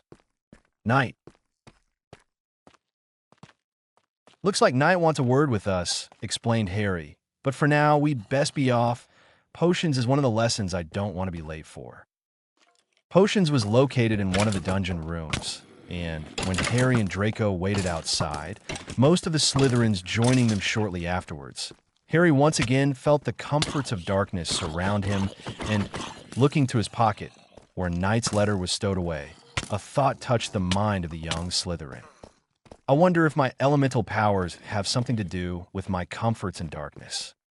When they were joined by the Gryffindors, Harry ignored the looks of betrayal that he was receiving from the Lions and instead knocked hard on the door to the room, Snape's cold voice declaring, "Enter." As soon as they entered, Harry's comfort level skyrocketed. The potions room was lit by very few torches that were enchanted with the same light as the first-year dormitory and filled with the strong scent of several herbs and spices in the air. All in all, Harry found it almost therapeutic, save for the pungent aroma of potion ingredients and past potion crafting. No sooner had Harry and Draco taken their seats, with Theo and Pansy either side of them, than Snape begun speaking with his cold, morbid tone. There will be no foolish wand-waving or silly incantations in this class. As such, I don't expect you to understand the subtle craft and fine art that is potion-making, but for those select few, he looked at Harry and Draco, who shared a knowing smile as he said this, who possessed the predisposition. I can teach you how to bewitch the mind and ensnare the senses. I can tell you how to bottle fame, brew glory, and even put a stopper in death. Snape's cold eyes flickered past Harry as his tone changed. Then again, maybe some of you have come to Hogwarts with such a knowledge that you feel confident enough to not pay attention. Harry flicked his own eyes behind him as he noticed Ron Weasley looking at Snape with an intimidated expression. The expression turned to a mix of fear and humiliation as Snape directed his attention toward Weasley. "Ah, Mr. Weasley, it seems that Hogwarts just cannot escape your family nor your insolence, but we shall see. Tell me, what would I get if I added powdered root of asphodel to an infusion of wormwood?" Ron's face was blank and, in the dim light, Harry thought he noticed the young boy's ears go red with shame. "You don't know? Well, let's try again. Where, Mr. Weasley, would you look if I asked you to find me a bezoar?" "I don't know, sir," mumbled Ron, his body sinking into his seat. "And what is the difference between monkshood and wolfsbane?" "I don't know, sir." "Pity. Clearly, Mr. Weasley, you forgot to open one of your books before this class, did you? Never mind, we'll try someone else. Mr. Potter, could you answer Mr. Weasley's questions?" "Yes, sir," replied Harry. "Powdered root of asphodel and infusion of wormwood creates a sleeping draught so powerful that it's known as the draught of living death. A bezoar is a common potion ingredient taken from the stomach of a goat and will save you from most poisons, whereas monkshood and wolfsbane have no difference. They're part of the same plant known as aconite." 30 points to Slytherin, Snape suddenly announced, trying to keep the pride out of his voice as he stared between his godson and Draco. "Wait 1 minute," Ron suddenly blurted. "How could someone like Potter know that? When I met him, he didn't even know who the headmaster was, let alone what the difference between potion ingredients was." 20 points from Gryffindor Weasley, hissed the potions master before he asked, "Mr. Potter, would you care to explain, for Weasley's sake, where you learned those facts?" 1,000 magical herbs and fungi, sir," Harry explained. "With help from my fellow Slytherins, I was taught everything I need to know for this first term. I'm surprised Weasley didn't think to open a book before your lesson, sir. I'd expect even a Gryffindor to study before a lesson." "Quite right, Mr. Potter," Snape nodded. "Clearly your fame precedes your thirst for knowledge. A true Slytherin. It makes me shudder to think what you would have been like as one of Weasley's little group." "I guess we'll never know, sir," Harry replied, a smug smile on his face. "Greasy-haired git," Ron whispered as Harry and Draco proceeded with their task. Snape, unfortunately, was walking past as he heard this. "Detention tonight, Weasley," he declared, and a further 10 points from Gryffindor for insulting a teacher. Harry and Draco both finished their dinner with gusto as they thought about what it was Severus had to tell them that afternoon. Indeed, after near perfecting the potion to cure boils that they had been set in the class, Harry and Draco had not only earned a further 30 points each, but watched with enjoyment as another explosion courtesy of Weasley and Finnegan occurred, leaving most of the students covered in boils. More Gryffindor than Slytherin. As Harry wiped the last bit of food from his plate, he looked up and saw Hedwig, as well as a white and brown glistening owl flying down to him, a package in Hedwig's talons, and a letter in the light owl's. Opening the letter first, Harry was surprised to read Hermione's writing. Fuego. I ask that you do not open that package at the table, as it contains a book on occlumency and legilimency skills that I purchased outside of school. It's yours now as a thank you for all you have done and are doing to help me find my family. The book also contains an entire section on meditation, which I suggest, as a friend, you use at night before bedtime. Also, I received a WO from Knight asking for a meeting this afternoon. I hope it's good news, and I hope he doesn't hate me because I'm one of the Ravens. I know you, and Whistler will be there, so I hope that this book helps with everything you need. Vesta. With a nod of his head, Harry pocketed the letter before he took the parcel and stashed it in his bag. Standing, he looked to Draco before saying, "Come on then, Draco. We've got a meeting to go to." "Coming, Harry," Draco replied, standing himself and following Harry out of the Great Hall. As they walked down to Severus' office, Harry remembered a note from Hermione's letter, and he nodded in agreement. I hope it's good news to Hermione, he thought, hearing a series of hurried footsteps behind him. Normal speech. Thought. / parcel tongue / With a nod of his head, Harry pocketed the letter before he took the parcel and stashed it in his bag. Standing, he looked to Draco before saying, "Come on then, Draco. We've got a meeting to go to." "Coming, Harry," Draco replied, standing himself and following Harry out of the Great Hall. As they walked down to Severus' office, Harry remembered a note from Hermione's letter, and he nodded in agreement. I hope it's good news to Hermione, he thought, hearing a series of hurried footsteps behind him. Chapter 4. The Revelation. When Harry, Draco, and, as Harry had guessed, Hermione all met outside Severus' office, the young Slytherin noticed a change in the appearance of Hermione. Even though she wasn't a Slytherin, Harry noticed a rather cunning look in her hazel eyes, as well as a more presentable appearance in her robes. The only thing that gave away Hermione was her messy hair and eager smile. She was obviously excited as to what she was about to learn. She's not the only one, thought Harry as he turned and, speaking the password, stepped inside to find Severus in deep conversation with a man Harry had never seen before. The man had pale blonde hair and a lean, pointed face. When he looked to the Slytherins and Hermione, Harry noticed he bore 2 ice blue eyes and an expression of nobility. In some ways, Harry was reminded of Draco. The man was also dressed in a long emerald green cloak and black robe with a cane in his left hand, a silver skull head adorning the cane. Harry, Draco, and Miss Granger, Severus spoke, noticing the 3 standing there. I see you all have the same penchant for punctuality as always.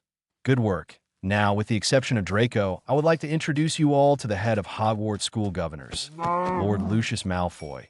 He is here to help us answer a few questions, as well as to see what the truth is with your bloodline, Miss Granger.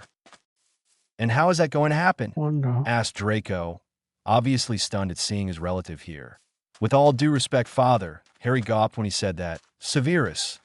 Professor Snape could have tested Hermione on his own. True, Lucius replied, his voice clipped with a noble accent as he looked to Harry and added, but there is something that Severus told me, which I wanted to see for myself. Mr. Potter, he added, but Harry noticed a wavering tone in Lucius' voice, almost as if he was going to call him something else. May I first say that it is an honor to meet you, and I hope that, through my son's friendship, our 2 families can work together. Thank you, Lord Malfoy. Harry nodded curtly. All I want to know, though, is who I really am and what these powers are inside me. Then that is what we shall answer, Lucius replied, before he moved his right hand to his cane and, as Harry watched, withdrew a short black wand from the head of the cane, the skull head in his hand, before he flicked the wand at the table and summoned a stone bowl, as well as 2 rolls of You water. fuckhead. The test we're going to give you, explained Lucius, is a standard blood magic test. All we need are a few drops of your blood, and then he pulled a vial of navy-colored liquid from his pocket as he added, this potion will mix with the blood and present a list on here. He indicated the parchments, which will then tell us all we need to know, or rather, all you need to know. So, Mr. Potter, Miss Granger, who would like to go first? I would, sir, Hermione replied, stepping up beside Lucius. Seeing Harry standing there, waiting for whatever was about to happen, Severus felt a twinge of fear well up inside him. This blood ritual wouldn't just reveal things like the level of Harry's elemental bloodline, nor would it reveal just his hidden powers, but would also show Harry an outline of his family. And that didn't just mean on James' side, but Lily's as well. He's not ready to know about him, thought Snape as he watched Lucius pour half the vial into the bowl and present Hermione with a small knife. If Harry finds out about Lily's true parentage, as well as her brother, then who knows what will happen.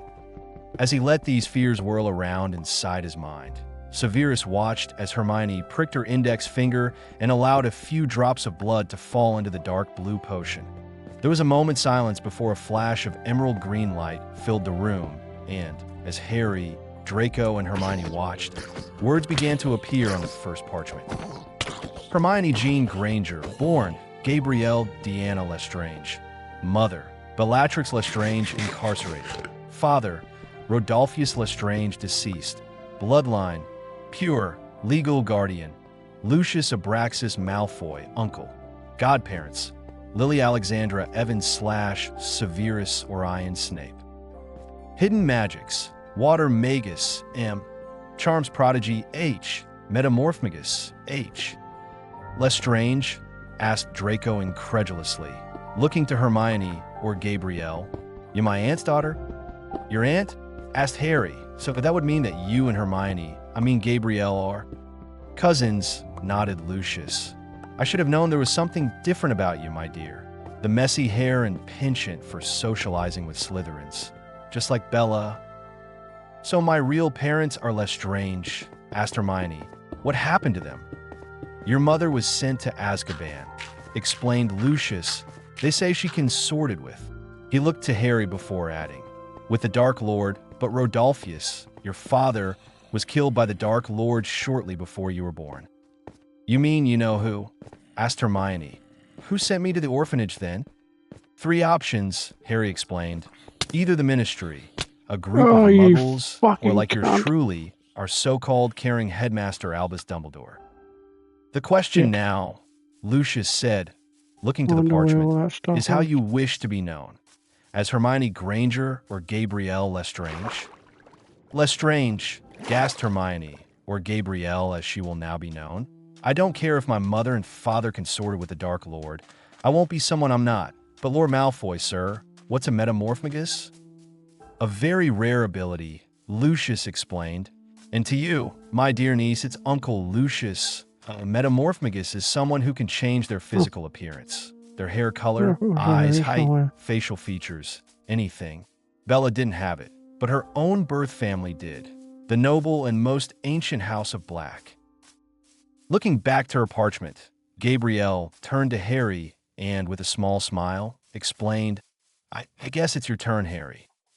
As Lucius wiped the bowl clean of Gabrielle's ritual, Harry stepped up and pricked his own finger, feeling a warm heat against his chest as the pendant seemed to react to its bearer, shedding blood.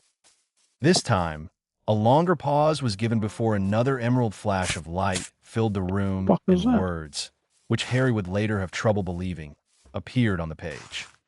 Harry James Potter, mother, Lily Alexandra Evans, born Lily Morgana Riddle, deceased. Father, James Marcus Potter, deceased. Legal guardian, Severus Orion Snape, godfather. Severus Orion Snape, godmother. Narcissa Vesta Malfoy.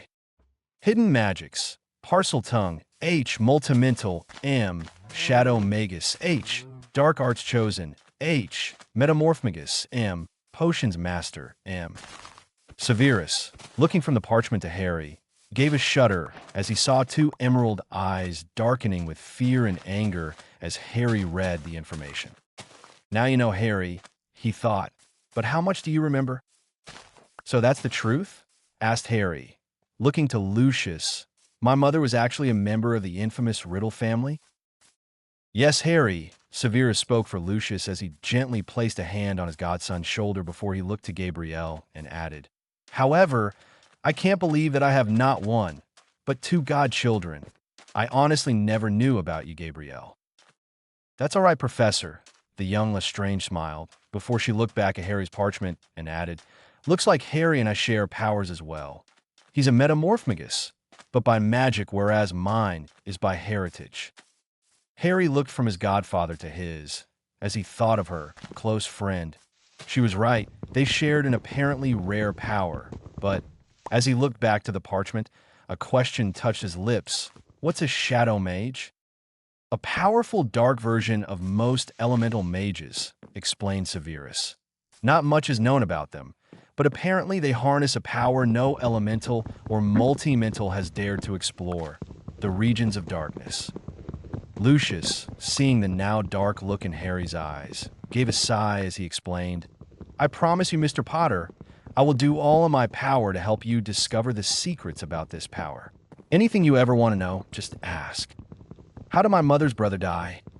The question made both adults flinch as Harry looked to them, obviously not ready to let this hidden fact fall from his attention. Lucius froze as he tried to find a way around the truth he, and obviously Severus, didn't want the young Slytherin to know, was killed in a duel. An honor duel was challenged by one of the Dark Lord's followers. Your uncle was 21 at the time, and when he poured all his power into trying to fight the challenge, the sacred bond of the honor duel was broken, and that cost your uncle his life. Harry looked away from the desk before he looked to Severus and asked, "And what's a parcel tongue?" "Someone who can speak to snakes," Severus replied, seeing his godson shiver with an obvious discomfort. "A parcel tongue is said to reveal someone who, through either blood or magic, is a descendant of Salazar Slytherin, the founder of our house.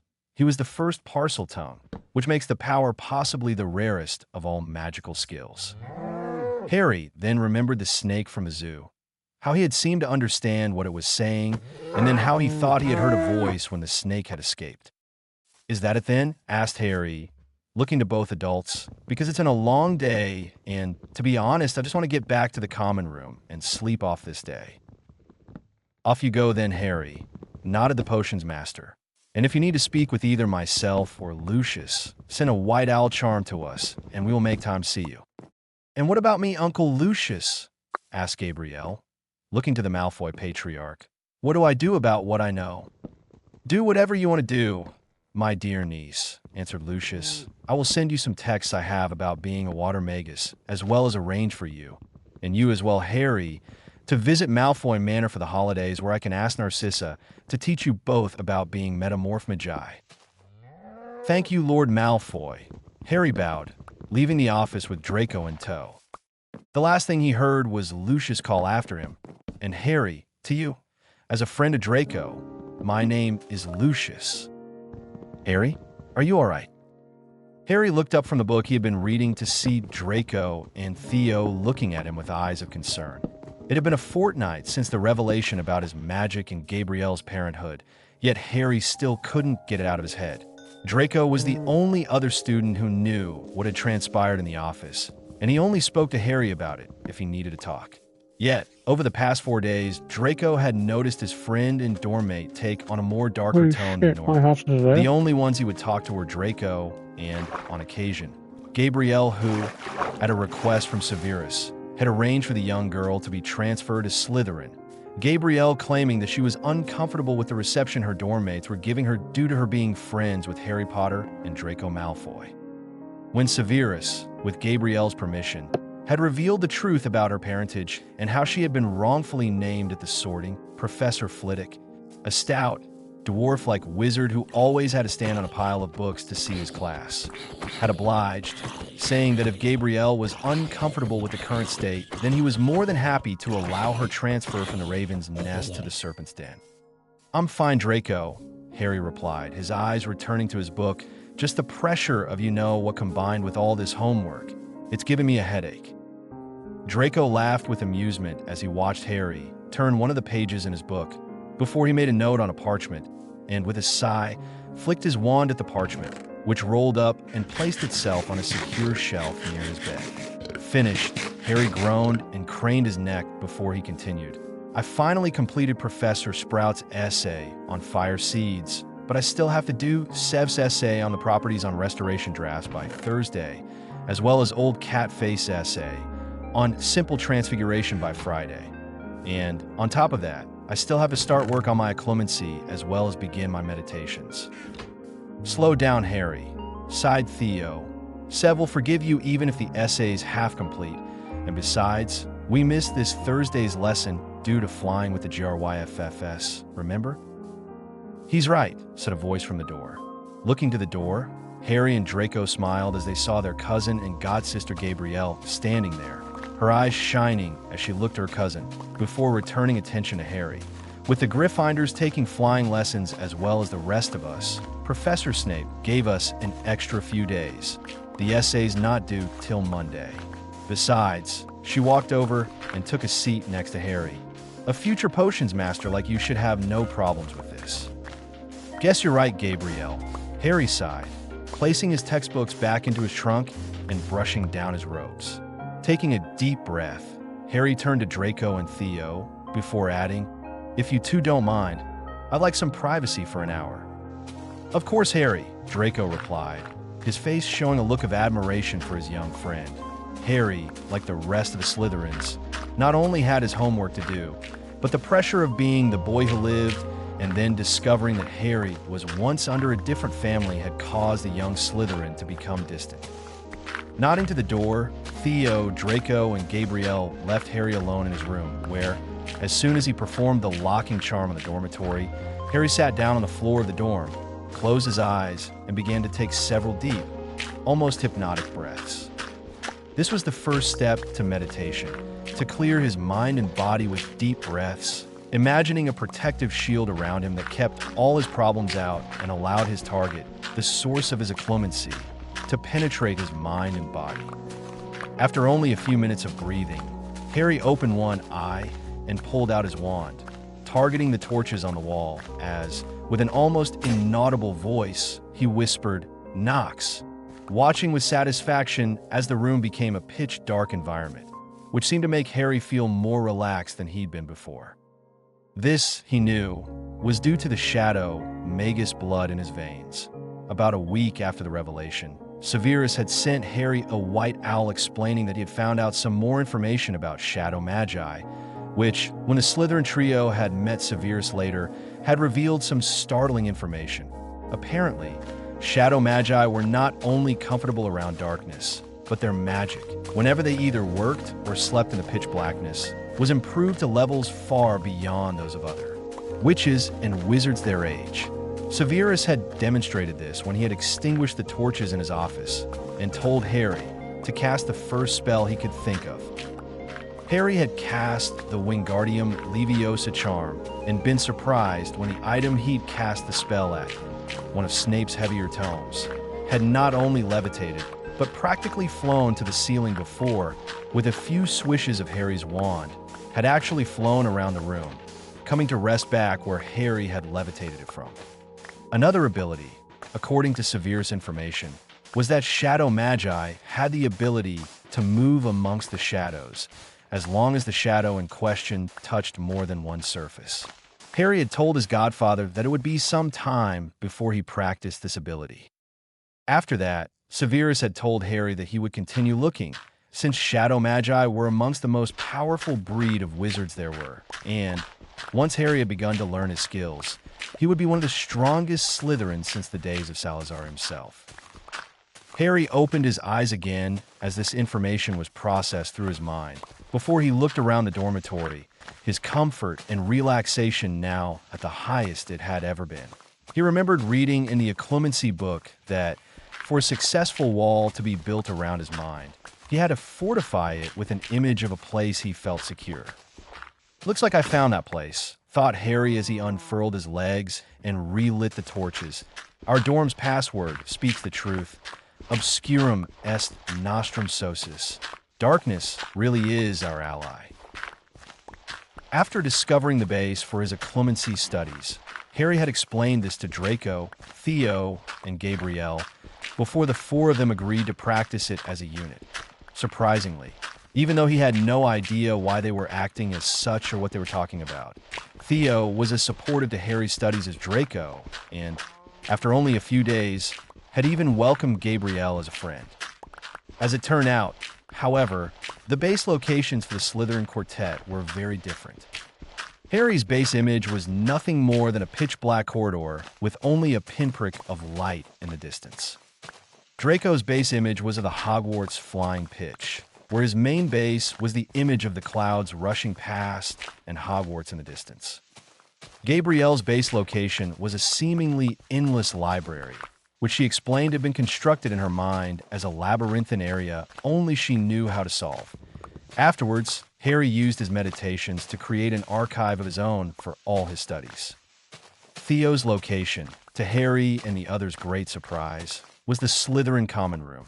Apparently, because the rest of the school saw them as dark wizards in training, Theo explained that the common room, with its bleak appearance and location in the dungeon, was the only place that no one would chastise the Slytherins for being themselves. Their studies in occlumency, combined with their Hogwarts classes, and in Harry and Gabrielle's cases, further studies into their past, kept the quartet so busy that not one of them noticed how quickly the first term was going by until Harry, after one lengthy occlumency session, looked to a calendar and gasped in surprise. "Merlin," he exclaimed, the others looking in his direction, "this Saturday's Halloween. Where has the time gone?" "Don't know," Draco shrugged. "But that's what this place can do to you. It can make you feel like you've been here a few weeks when in actual fact, boom, it's the last day of the year." The other two nodded in agreement with his statement, but Harry was eyeing the Saturday with eyes of remorse and concern. His attention was diverted when Gabrielle asked, "Harry, is something the matter?" "No," replied Harry, his voice almost as cold as the darkness he savored. It's been 10 years since that day, and I can now look upon it and know more about myself rather than knowing nothing at all." "It's all right, mate," Draco said, placing a comforting hand on Harry's shoulder. "We'll all be there with you. Don't forget, you do have Severus in this, and if you need to talk to someone, he'll listen." "I know," Harry sighed. I know what's going to happen on Saturday. I know how some are going to look at me, but the more I think about it, the more that an answer to a question eludes me." "What question?" asked Gabrielle, surprising herself when she flinched as Harry looked to the other three with near cold, dead emerald eyes. "Why does thinking about that day only make me think of my mother?" asked Harry, his voice low and his usually flashing eyes now just dim with darkness and memory. "I know," Harry sighed. I know what's going to happen on Saturday. I know how some are going to look at me, but the more I think about it, the more that an answer to a question eludes me." "What question?" asked Gabrielle, surprising herself when she flinched as Harry looked to the other three with near cold, dead emerald eyes. "Why does thinking about that day only make me think of my mother?" asked Harry, his voice low and his usually flashing eyes now just dim with darkness and memory. Chapter 5. Ice and Shadow. Halloween, October 31st. It seemed impossible that Harry had been at Hogwarts 2 months, but as his sense of power and his magical growth would attest, the time indeed had passed and Harry was still without an answer to his problem. On the morning of Halloween, Harry was up and out of the dorm by 10, where he immediately made for Severus' office, having sent his godfather a white owl the previous night. Speaking the password, Harry entered to find Severus busy preparing what looked like a wake-up potion, as well as several sandwiches. When he looked up and saw his godson standing there, Severus gave Harry a rare smile as he indicated for the young Slytherin to take a seat. After a few minutes, Severus placed his potion into 2 goblets before he asked, "Harry, how are you feeling?" "Cold," replied Harry, and afraid. "Severus, you do know what day it is, don't you?" "I do," Snape replied, his voice tinged with sadness. "Now tell me what it is that troubles you." "All right," nodded Harry. "I know what makes today different from any other day, but I can't help but feel so cold and alone." He looked at the potions master as he decided not to beat about the bush. "Do you have any idea as to why I can only think of my mother today? They both gave their lives for me, and yet I survive. But the only one I truly miss is Mother." "Just like any child," Snape told him, his voice almost calm and comforting, whereas normally he was cold and intimidating. "You have ties to your mother, to Lily that no child can feel, but you are a child, Harry. You feel for your mother because you care for her. Your father, despite his faults, knew that much at least. It was always Lily who comforted you when you cried. It was Lily who let you climb into bed when you had a nightmare. It was Lily who tickled you to make you laugh and made magical illusions to keep you from crying. And, though you may not know this, but it was Lily who gave her life the most to save yours. "What do you mean, Professor?" asked Harry, tears in his eyes as he listened to Severus talk about his life with his mother.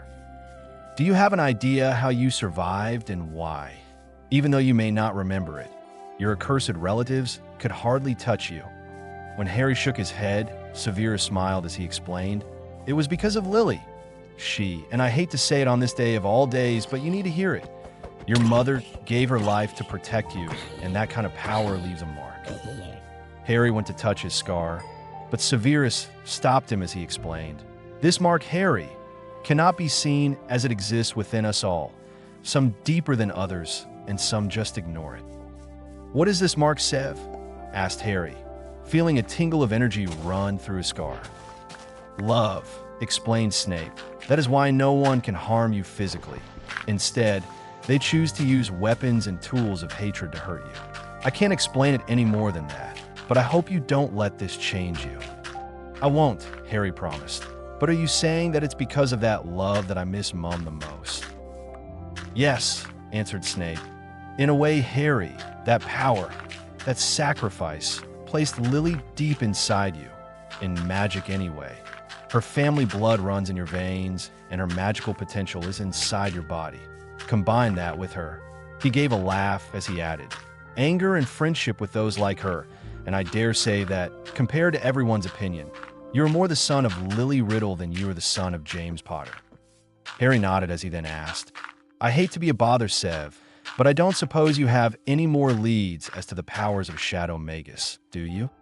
"Actually," Snape replied, "I do." He turned and pulled out what looked like a battered leather-bound black book, which he passed to Harry, and explained, "This is an arcane, yet dark text about the power of the shadows.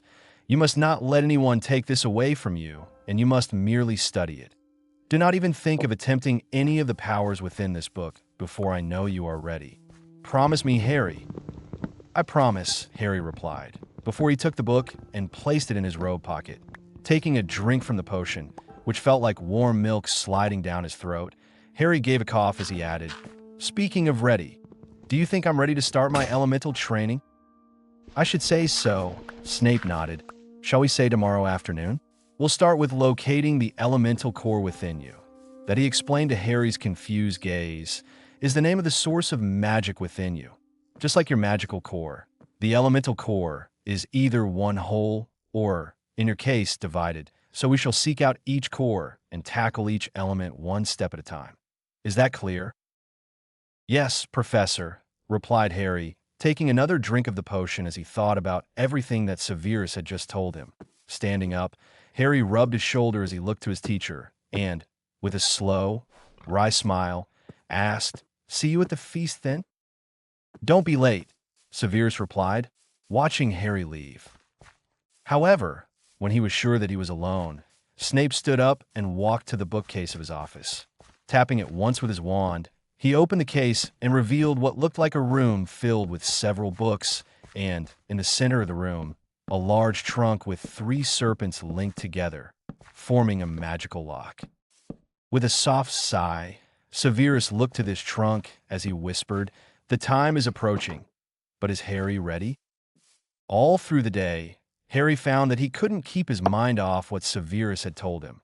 Even when he had explained to the other members of the quartet about the meeting, he still couldn't believe it. To take his mind off the talk about the past, Harry openly decided that the time was right to practice his shadow abilities. Even though he had sworn that he wouldn't try them until he was ready, a part of him kept telling him, "Today of all days brings darkness to you. Can't think of a better day to train." By lunchtime, and having the strong smell of pumpkins wafting through the school, Harry decided that the little voice in his ear was right. Halloween brought on memories for him that were left unsaid, but they also provided a base for his darkness like never before. The power that Harry decided to try was the ability to step into the shadows, which Harry later named Veiling. since the shadows enveloped him just like a veil. Standing alone in the darkness of his room, Harry decided to simply try moving from one realm, the real world, to another, the realm of darkness. Looking all around, Harry closed his eyes and reached into the darkness, his voice, though he didn't realize it until later, whispering, take me into your embrace. Take me into your world." Taking a deep breath, Harry opened his eyes and gasped at what he saw. The Slytherin dormitory was lit up like a Christmas tree, despite the darkness and lack of light in the almost pitch-black room. His vision was made up of a strange green that seemed to match his eyes, and as Harry stood there, he then became aware of voices. Harry's been awfully quiet today. One voice was saying, Harry's eyes widening as he realized that it was Draco. "Can you blame him, Drac?" asked another, Harry recognizing the owner as Gabriel. After all, today is a bad day for him. It wouldn't surprise me if he didn't think of turning up tonight. "He'll be there," Draco answered. "I heard he promised Severus." "Damn right," laughed Harry, stepping back into reality, Draco and Gabriel jumping in shock as he seemed to just appear. "Merlin," Draco laughed, his voice lowered to a whisper. "You scared the hell out of me, Harry.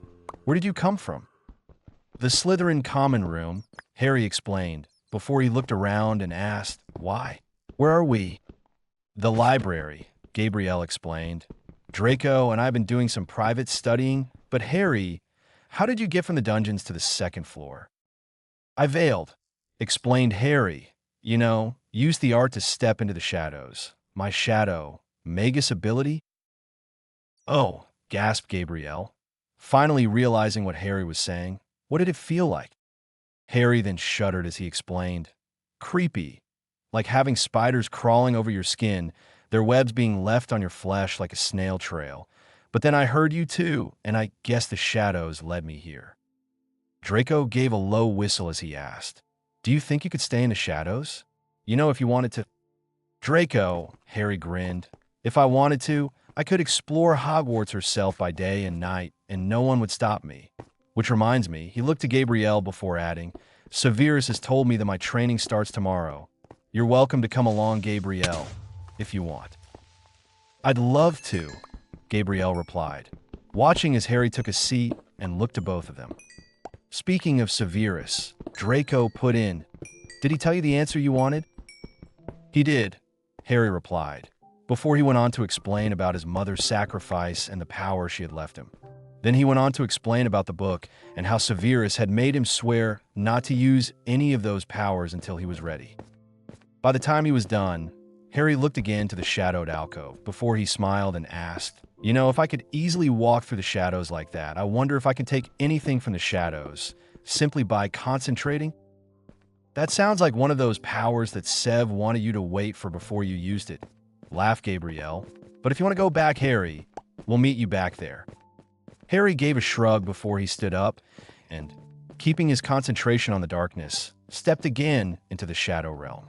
However, before Harry could think of returning to the Slytherin common room, another, very familiar voice filled his ears. What in Merlin's name is he thinking? Keeping something like that in a school? Remembering how he had focused on Draco and Gabrielle, Harry focused on the voice of Ron Weasley, before he found himself being veiled through the shadows towards the edge of the Great Lake. The shadows were gathered around a collection of trees that Harry stayed veiled against as he saw Ron talking with two elder Weasleys and the undeniable form of the forgetful boy Neville Longbottom. That was certainly a big dog, one of the elder Weasleys was saying, and Harry then remembered the twins he had seen on the platform, Fred and George. Now, if only he could tell which was which. "But if it was guarding something, then it's obvious," continued the other twin. "That it is either something powerful," Fred added, "or dangerous," they finished, Harry rolling his eyes as he found himself amused at the Weasleys' lack of brains. Obviously, they weren't aware of the fact that anyone could be listening. "Tell you what, though," Ron was saying, "I bet money that it has something to do with that Dark Lord wannabe Potter." That banished Harry's amusement like demons fleeing a holy man. a strange cold feeling suddenly building inside him as he found only one thought inside his head. How dare Weasley think that he had something to do with the Forbidden Corridor, as he knew that was what they were talking about. "What makes you say that?" asked Neville. After all, as I said before, Professor Dumbledore warned everyone to stay away from there. "Yes," Ron answered, "but Potter would be capable of something like that. I mean, the door was unlocked and the dog, or thing, had all of its 3 heads heavily damaged. Put 2 and 2 together, Neville. Potter must be after whatever's under the trapdoor." Harry had heard enough. Veiling back to the dormitory, he found Draco and Gabrielle looking through some texts about charms. But both of them still jumped when he appeared from the shadows, his eyes narrow and full of hatred. "Harry," asked Draco, "what is it?" In short, heavily breathing sentences, Harry explained about what he had overheard from Weasley and Neville. When he had finished, Harry asked the question that had bothered him. "What were they doing on the 3rd floor, is what I want to know." "Apparently," explained Gabrielle, "they were challenged to a duel by some Slytherins, and the Slytherins didn't turn up, probably in the hope that Weasley would be expelled." Obviously it didn't work, Harry sighed before he asked. "But what Slytherins would be stupid enough to do that?" He then noticed Draco and Gabrielle being silent, and he put 2 and 2 together. "Why would you do that?" "It was Thursday night," explained Gabrielle. "We overheard them bad-mouthing your name as well as insulting your parents. Then, when we approached them, Ron went to curse Draco and insinuate that I was a traitor to anyone who hated you. That was enough. Plus he called me Hermione, and I just lost it." "So you challenged him to a wizard's duel?" Harry nodded. "Draco as your second. Mind you, I heard that Filch had a tip about something happening in the trophy room. Not bad, but next time, make sure that I'm there to see it." Draco and Gabrielle laughed in agreement as the Slytherin trio continued work on their studies. Harry wasn't sure that he would ever see a sight like Hogwarts at Halloween. In place of the usual floating candles, the Great Hall was instead filled with jack-o'-lanterns that were enchanted to sing spooky songs and make noises to attempt to scare the younger students, as well as the pumpkins. And almost ironically, the enchanted ceiling of the Great Hall was filled with a clear, cloudless sky and a mystical full moon that seemed to bathe the hall in its silvery glow. As Harry, Draco, and Gabrielle sat down at the feast, which was an array of spooky treats as well as the usual meal, Harry turned as he heard the door open and a very familiar petrified voice yell, "Troll, in the dungeons. Thought you ought to know." Then Professor Quirrell fell to the floor in a dead faint, prompting uproar and chaos to echo throughout the Great Hall, a series of powerful explosions from Professor Dumbledore's wand before the headmaster told them, "Prefects, you will lead your houses back to the dormitories in a quiet and orderly manner, while teachers will follow me to the dungeons." "Oh, aren't you a genius?" asked Harry sarcastically. "Our house is in the dungeon." Draco seemed to echo his statement as Gryffindor, Ravenclaw, and Hufflepuff all left the Great Hall, not one Slytherin moving. After a few minutes, Cassidy Moon came over to Harry and told him, "We're taking the group to the library until the teachers deal with the situation. Follow me." Leading the group up to the 2nd floor, Harry was then aware of something else that was wrong with this scene. When the teachers had made their way to the dungeon, Harry was sure that he had seen Professor Snape making his way upwards, as if he was heading for the 3rd floor, and, as much as he needed to know about Weasley's rant, Harry knew he had to trust his godfather. Stepping through the entrance to the 2nd floor, Harry then found Draco and Gabrielle waiting for him, both of them holding their robe arms over their noses. "What?" asked Harry, looking to both of them as they seemed to try and tell him something. "Can't you smell something?" asked Draco. Harry sniffed, and a foul stench reached his nostrils, a mixture of old socks and the kind of public toilet no one seems to clean. And then they heard it, a low grunting and the shuffling footfalls of gigantic feet. Draco pointed. At the end of a passage to the left, something huge was moving toward them. They shrank into the shadows and watched as it emerged into a patch of moonlight. It was a horrible sight. 12 feet tall, its skin was a dull granite gray, its great lumpy body like a boulder with its small bald head perched on top like a coconut. It had short legs thick as tree trunks with flat, horny feet. The smell coming from it was incredible. It was holding a huge wooden club, which dragged along the floor because its arms were so long. The troll stopped next to a doorway and peered inside. It waggled its long ears, making up its tiny mind, then slouched slowly into the room. "Somebody let that in," Harry explained. "It seems to be more intelligent than others I have read about." "Think you can veil?" asked Draco, motioning to a secluded, shadowed area of the corridor. "Don't know," Harry replied. "Not really one to."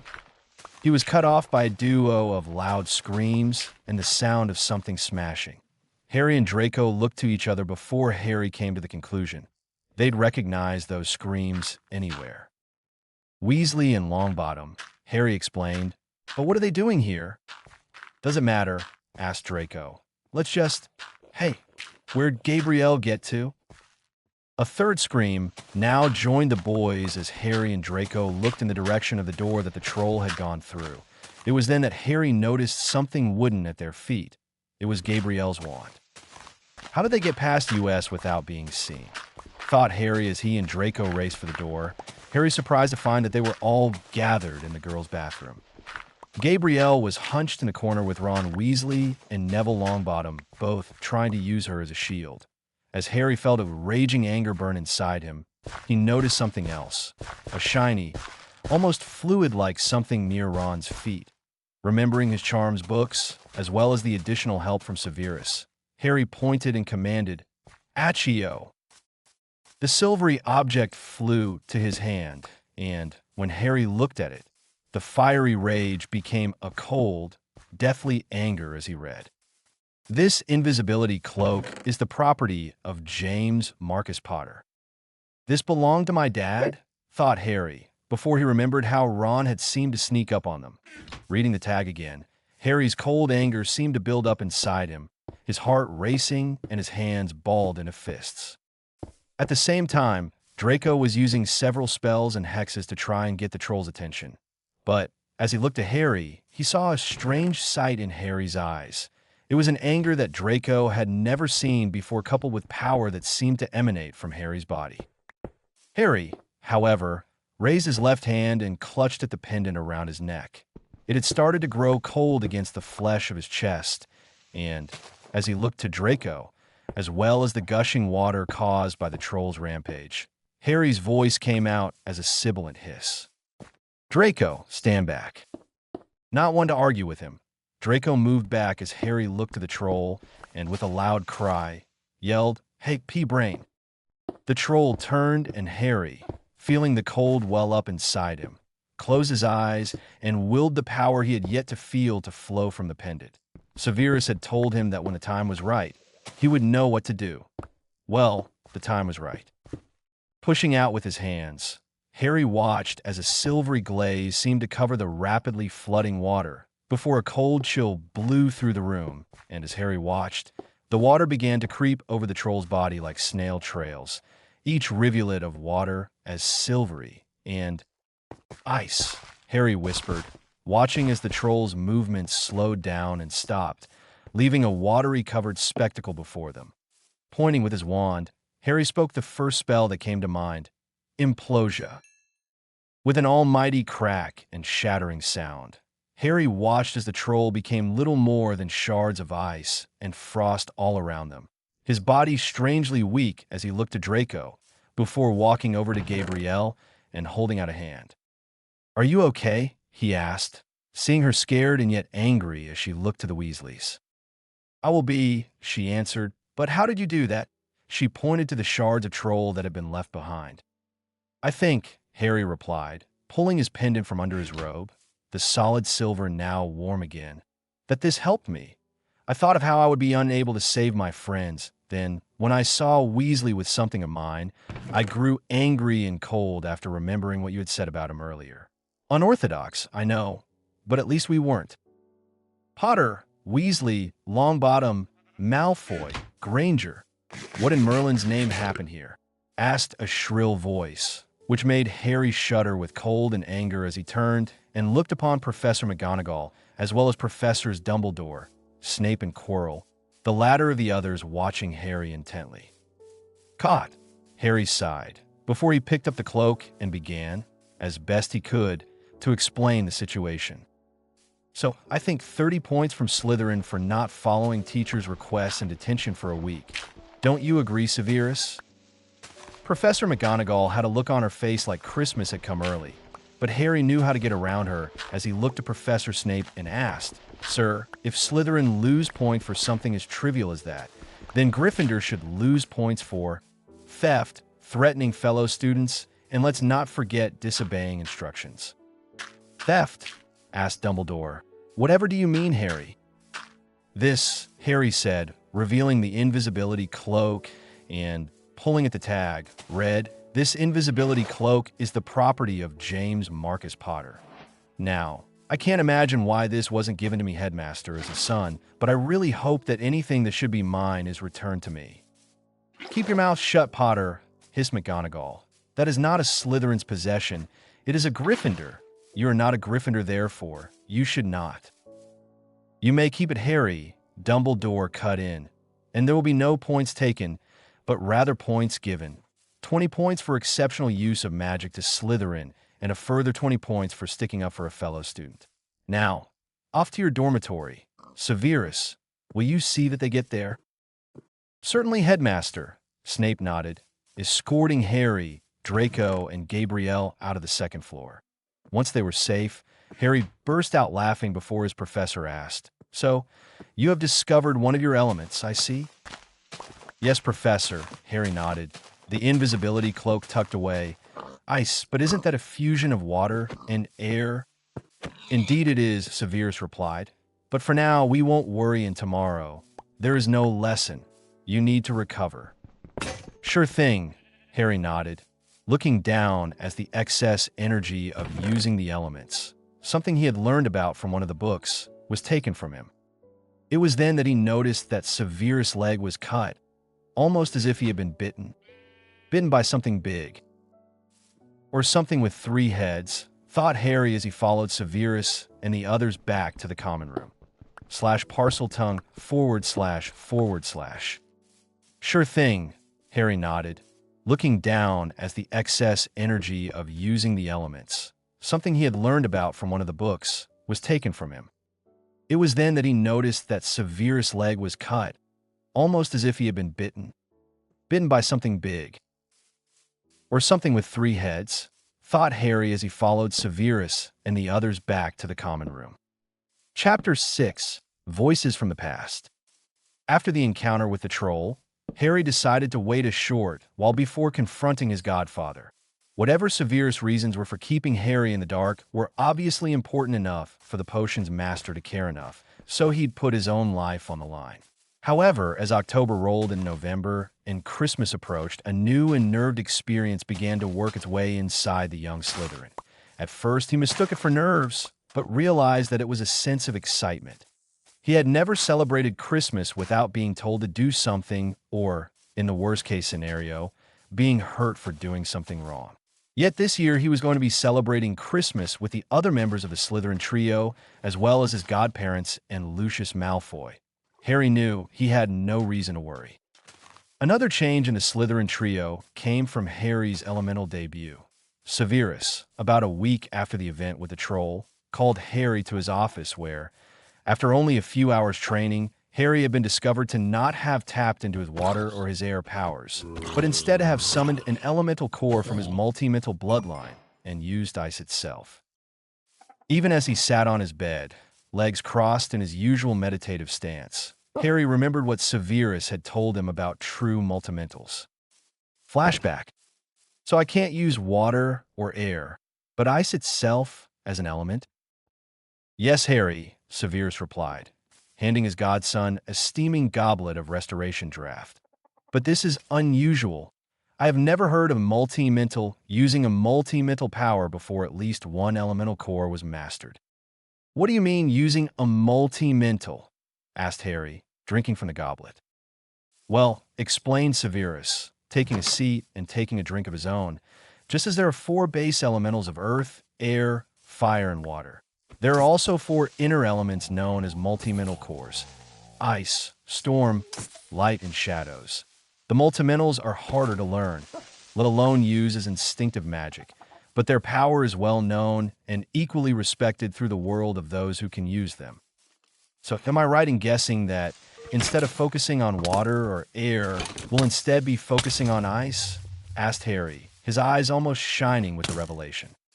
Yes, Snape nodded, but not until after the holidays. For now, I want you to use your hour of meditation to focus on the multi-mental cores, and as a little task, I want a 5-page essay on the cores by our first lesson on January 11th. Is that clear? Yes, Professor, Harry smiled, leaving Severe's office. In flashback.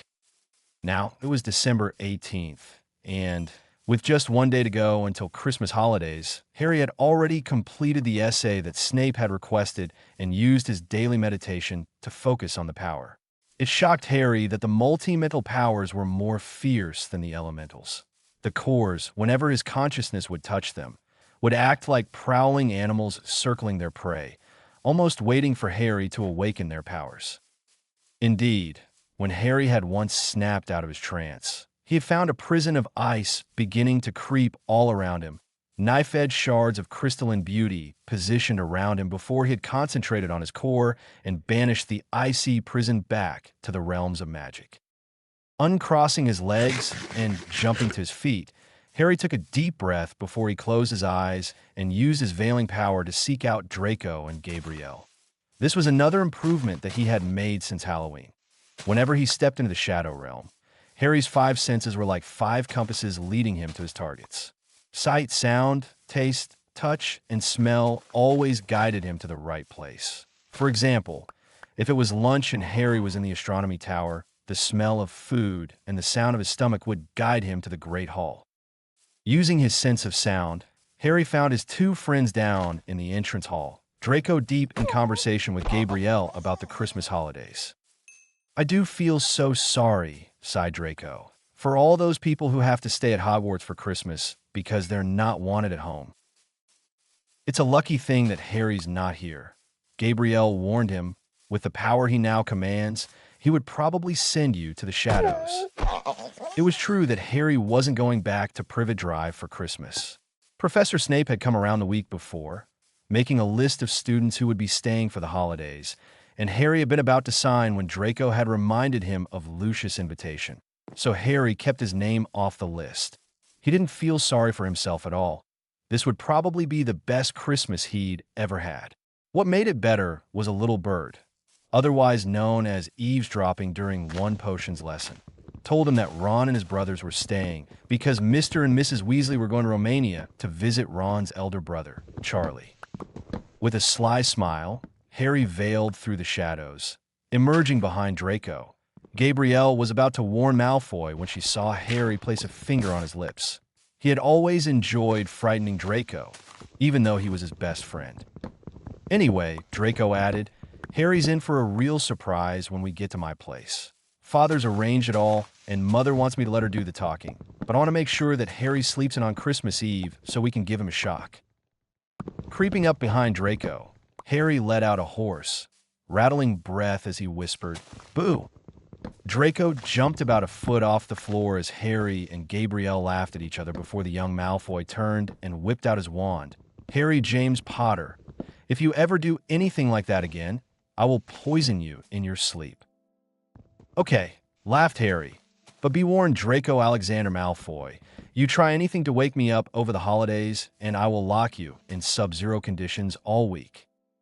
Draco and Gabrielle shuddered as Harry spoke the words of his threat. Draco knew better than to ignore a warning from the young Slytherin. After all, he was a multi-mental and the son of a Slytherin, which meant he was both cunning and honest. As they were all laughing, Harry noticed a large fir tree blocking the corridor ahead. 2 enormous feet sticking out at the bottom, and a loud puffing sound told them that Hagrid was behind it. "Hi, Hagrid, want any help?" Another familiar voice asked, Harry grimacing as he saw Ron Weasley's stupid head sticking through the branches. "Nah, I'm all right, thanks, Ron," Hagrid replied, Ron returning his head to his body before he turned and noticed Harry, Draco, and Gabrielle stood there. "Would you mind moving out of the way?" asked Malfoy. Are you trying to earn some extra money, Weasley? Hoping to be gamekeeper yourself when you leave Hogwarts? I suppose that hut of Hagrid's must seem like a palace compared to what your family's used to. Ron dived at Malfoy just as Snape came up the stairs. Weasley, Ron let go of the front of Malfoy's robes. He was provoked, Professor Snape, said Hagrid, sticking his huge hairy face out from behind the tree. Malfoy was insulting his family. Be that as it may, fighting is against Hogwarts rules, Hagrid, said Snape silkily. 5 points from Gryffindor, Weasley, and be grateful it isn't more. Move along, all of you. Harry, Draco, and Gabrielle stepped aside, watching with satisfaction as Ron was dragged away by Fred, George, and Neville. The youngest, Weasley, hissing under his breath, I'll get him, one of these days, I'll get him. He wishes, said Harry, sharing an almost venomous glance with Snape. Come on, cheer up, it's nearly Christmas, said Hagrid. Tell you what, come with me and see the Great Hall looks a treat. So, with Harry almost pleading Severus to say something, the three of them followed Hagrid and his tree off to the Great Hall, where Professor McGonagall and Professor Flitwick were busy with the Christmas decorations. Ah, Hagrid, the last tree, put in the far corner, would you? The hall looked spectacular. Festoons of holly and mistletoe hung all around the walls, and no less than 12 towering Christmas trees stood around the room, some sparkling with tiny icicles, some glittering with hundreds of candles. Standing away from Hagrid, Harry had to admit that the Great Hall looked pretty amazing. Even the ceiling was dotted with a clouded scene that suggested snow was on the way. As if he'd read his friend's thoughts, Draco whispered, even if it doesn't, Father says he has a surprise for Christmas and New Year, which reminds me, I got an early present for you. Draco, Harry sighed dramatically. You shouldn't have. Oh, stuff it, laughed Malfoy, before the Slytherin trio returned to the common room, where Draco diverted Harry to their dorm, Gabrielle following. Once they reached their door, Draco turned and asked, Give us 5 minutes, would you, Gabby? Sure, Drac, Gabrielle replied, giving Harry a confused look as to what Draco would want. Stepping inside, Draco told Harry to stand by his bed before he walked to the large wardrobe and pulled out a wrapped package. Handing it to Harry, he explained, Father sent it, said that we weren't meant to leave unless you were wearing them. Them? Asked Harry, before he gasped in awe as he pulled out what appeared to be a set of day robes and a separate set of robes. The day robes were made of the softest silk that Harry had ever felt, the crest area occupied by a black and gold serpent coiling around an emerald letter R. A pair of silken trousers came with the robes. Another snake-covered are on Harry's left leg. As if to complete the look, Draco then presented Harry with a cloak of deepest midnight blue, a silver serpent clasp at the neck, a black phoenix insignia on the cloak. The second set of robes, however, were made of an even finer silk and were presented in black with several crimson markings. A pair of snakeskin gloves and a set of pure silk trousers came with the collection. A pair of dragon cufflinks with rubies and emeralds for eyes were placed in a small box next to the robes. A ring bearing the black and gold serpent, as well as the letter, are being handed to Harry as Draco stepped back. What do you think? Changing into the day robes, Harry turned and, though he knew the answer, asked, Are for Riddle? Yes, Draco replied. Mother sent them, apparently. While you are a guest of Malfoy Manor, she won't have you hiding from your true identity, no matter what Dumbledore or anyone else says. In her eyes, you are Harry James Potter, son of Lily Riddle and heir to the House of Riddle. So that's what you'll dress like. What do you think, Lord Riddle? All Harry could do was wolf whistle in reply as he noticed how the silk touch of the robes covered the black shirt he always wore, the ring bearing the serpent fitting almost comfortably over his right ring finger. How do I look? He asked, turning to Draco. Divine, replied Malfoy, before he indicated the other robes and explained, there will be a New Year party after Christmas, and those are dress robes for you. Gabby has her own set, and I think she looks particularly nice. What is this silk? Asked Harry, slipping the snakeskin gloves over his hands. It's almost fluid-like. Acromantulus silk, explained Draco. But those robes, according to Mother, belong to your grandfather and were custom made, infused with such materials as thestral wing membrane and phoenix feather. Personally, I think you look all right. Cheers, Draco. Harry smiled, glad to have something else he could remember his hidden past with. When they revealed Harry's new look to Gabrielle, she was almost crying as she looked at the new Lord Riddle. Harry, you look pretty handsome dressed like that, but she pointed at his eyes and then to his hair.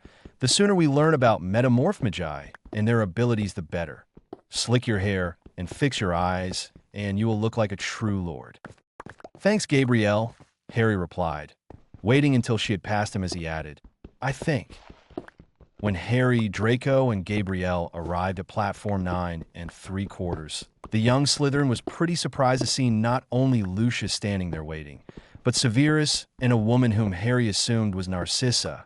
In Harry's opinion, she could be described as nice-looking, even lovely with her traditional Malfoy blonde hair and piercing blue eyes. Just like Lucius, she had pale skin and, when she looked around, Harry noticed a look of disdain, as if she was standing with something foul. However, when she looked at Harry, seeing him dressed in the Riddle attire, Narcissa gave a warm smile and actually kneeled down. Harry couldn't blame her. For all his magics and his power, he couldn't improve on his shorter-than-normal stance. Yet he had filled out and looked a hell of a lot healthier than when he had first gone to Hogwarts. Taking a step towards her, Harry watched as Narcissa held out her hand. Kissing it, Harry spoke in a polite voice, Lady Narcissa Malfoy. I, Harry James Potter, am pleased to meet you at last. When Narcissa spoke, it was to Lucius and with a clear, almost cold voice. You were right, Lucius. He does know his place, and he knows how to speak as one of us. Draco has trained him well. Thank you, Mother, Draco replied, Harry noticing the same pure-filled voice he had used when Lucius had met Harry, though Harry has taught himself most of the work. Is this true, Severus? Asked Narcissa, watching as Snape nodded and looked to his godson with pride. Seeing the look in his eyes, Narcissa gave a curt nod before she turned and, in the same clear voice, exclaimed, You look so different, Harry. I expected the traditional Riddle look on you, but this, you look more like that Potter than Dear Lily. I apologize that I don't look like you expected, Lady Malfoy, Harry replied, before he flinched as Narcissa then smiled at him before wrapping her arms around him in what could only be described as a motherly hug. Call me Narcissa, or Aunt Chissa if that's what you want, Harry. And don't worry, 1 week of metamorph magi training and you will look like...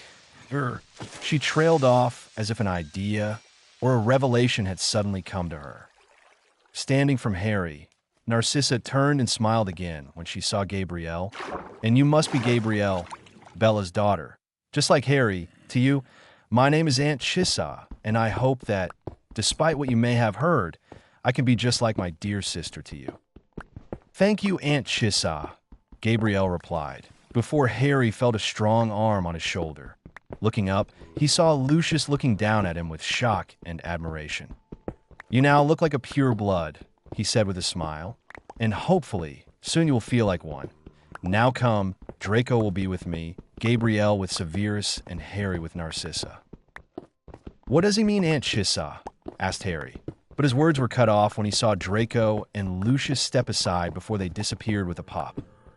That is side-along apparition, explained Narcissa.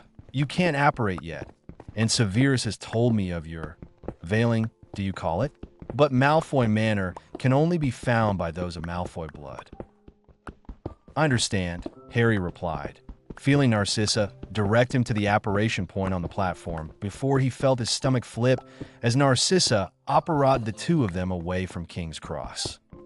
When Harry next looked, they were stood before what could be described as a handsome manor house surrounded by elaborate gardens, including a fountain and roving white peacocks, and enclosed by wrought iron gates that, just as Narcissa had explained, permitted select individuals to pass through them as if they were smoke.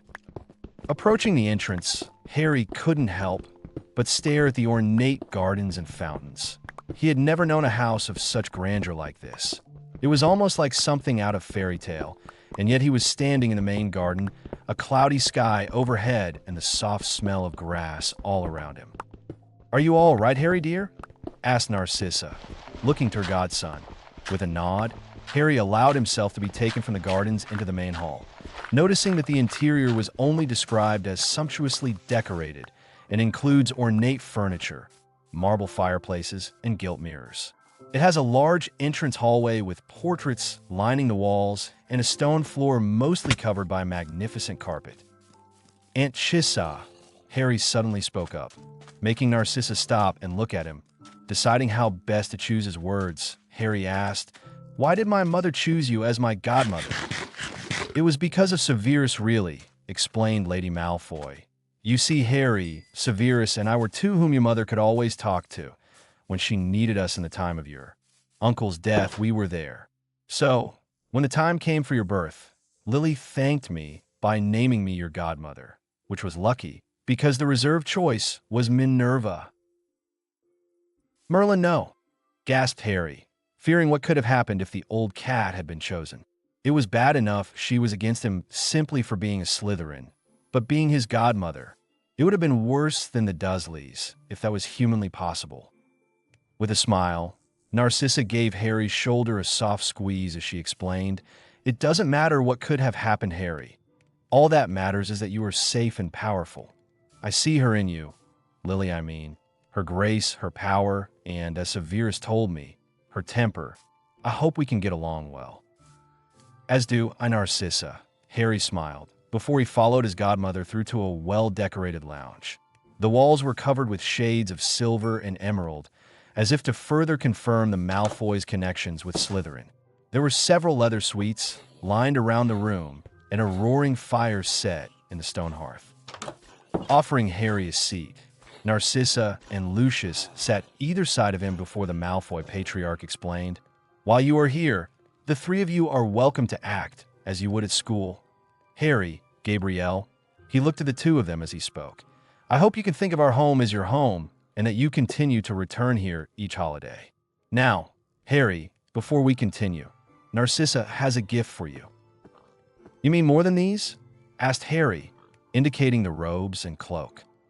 "Yes," replied Lucius, handing the conversation to his wife.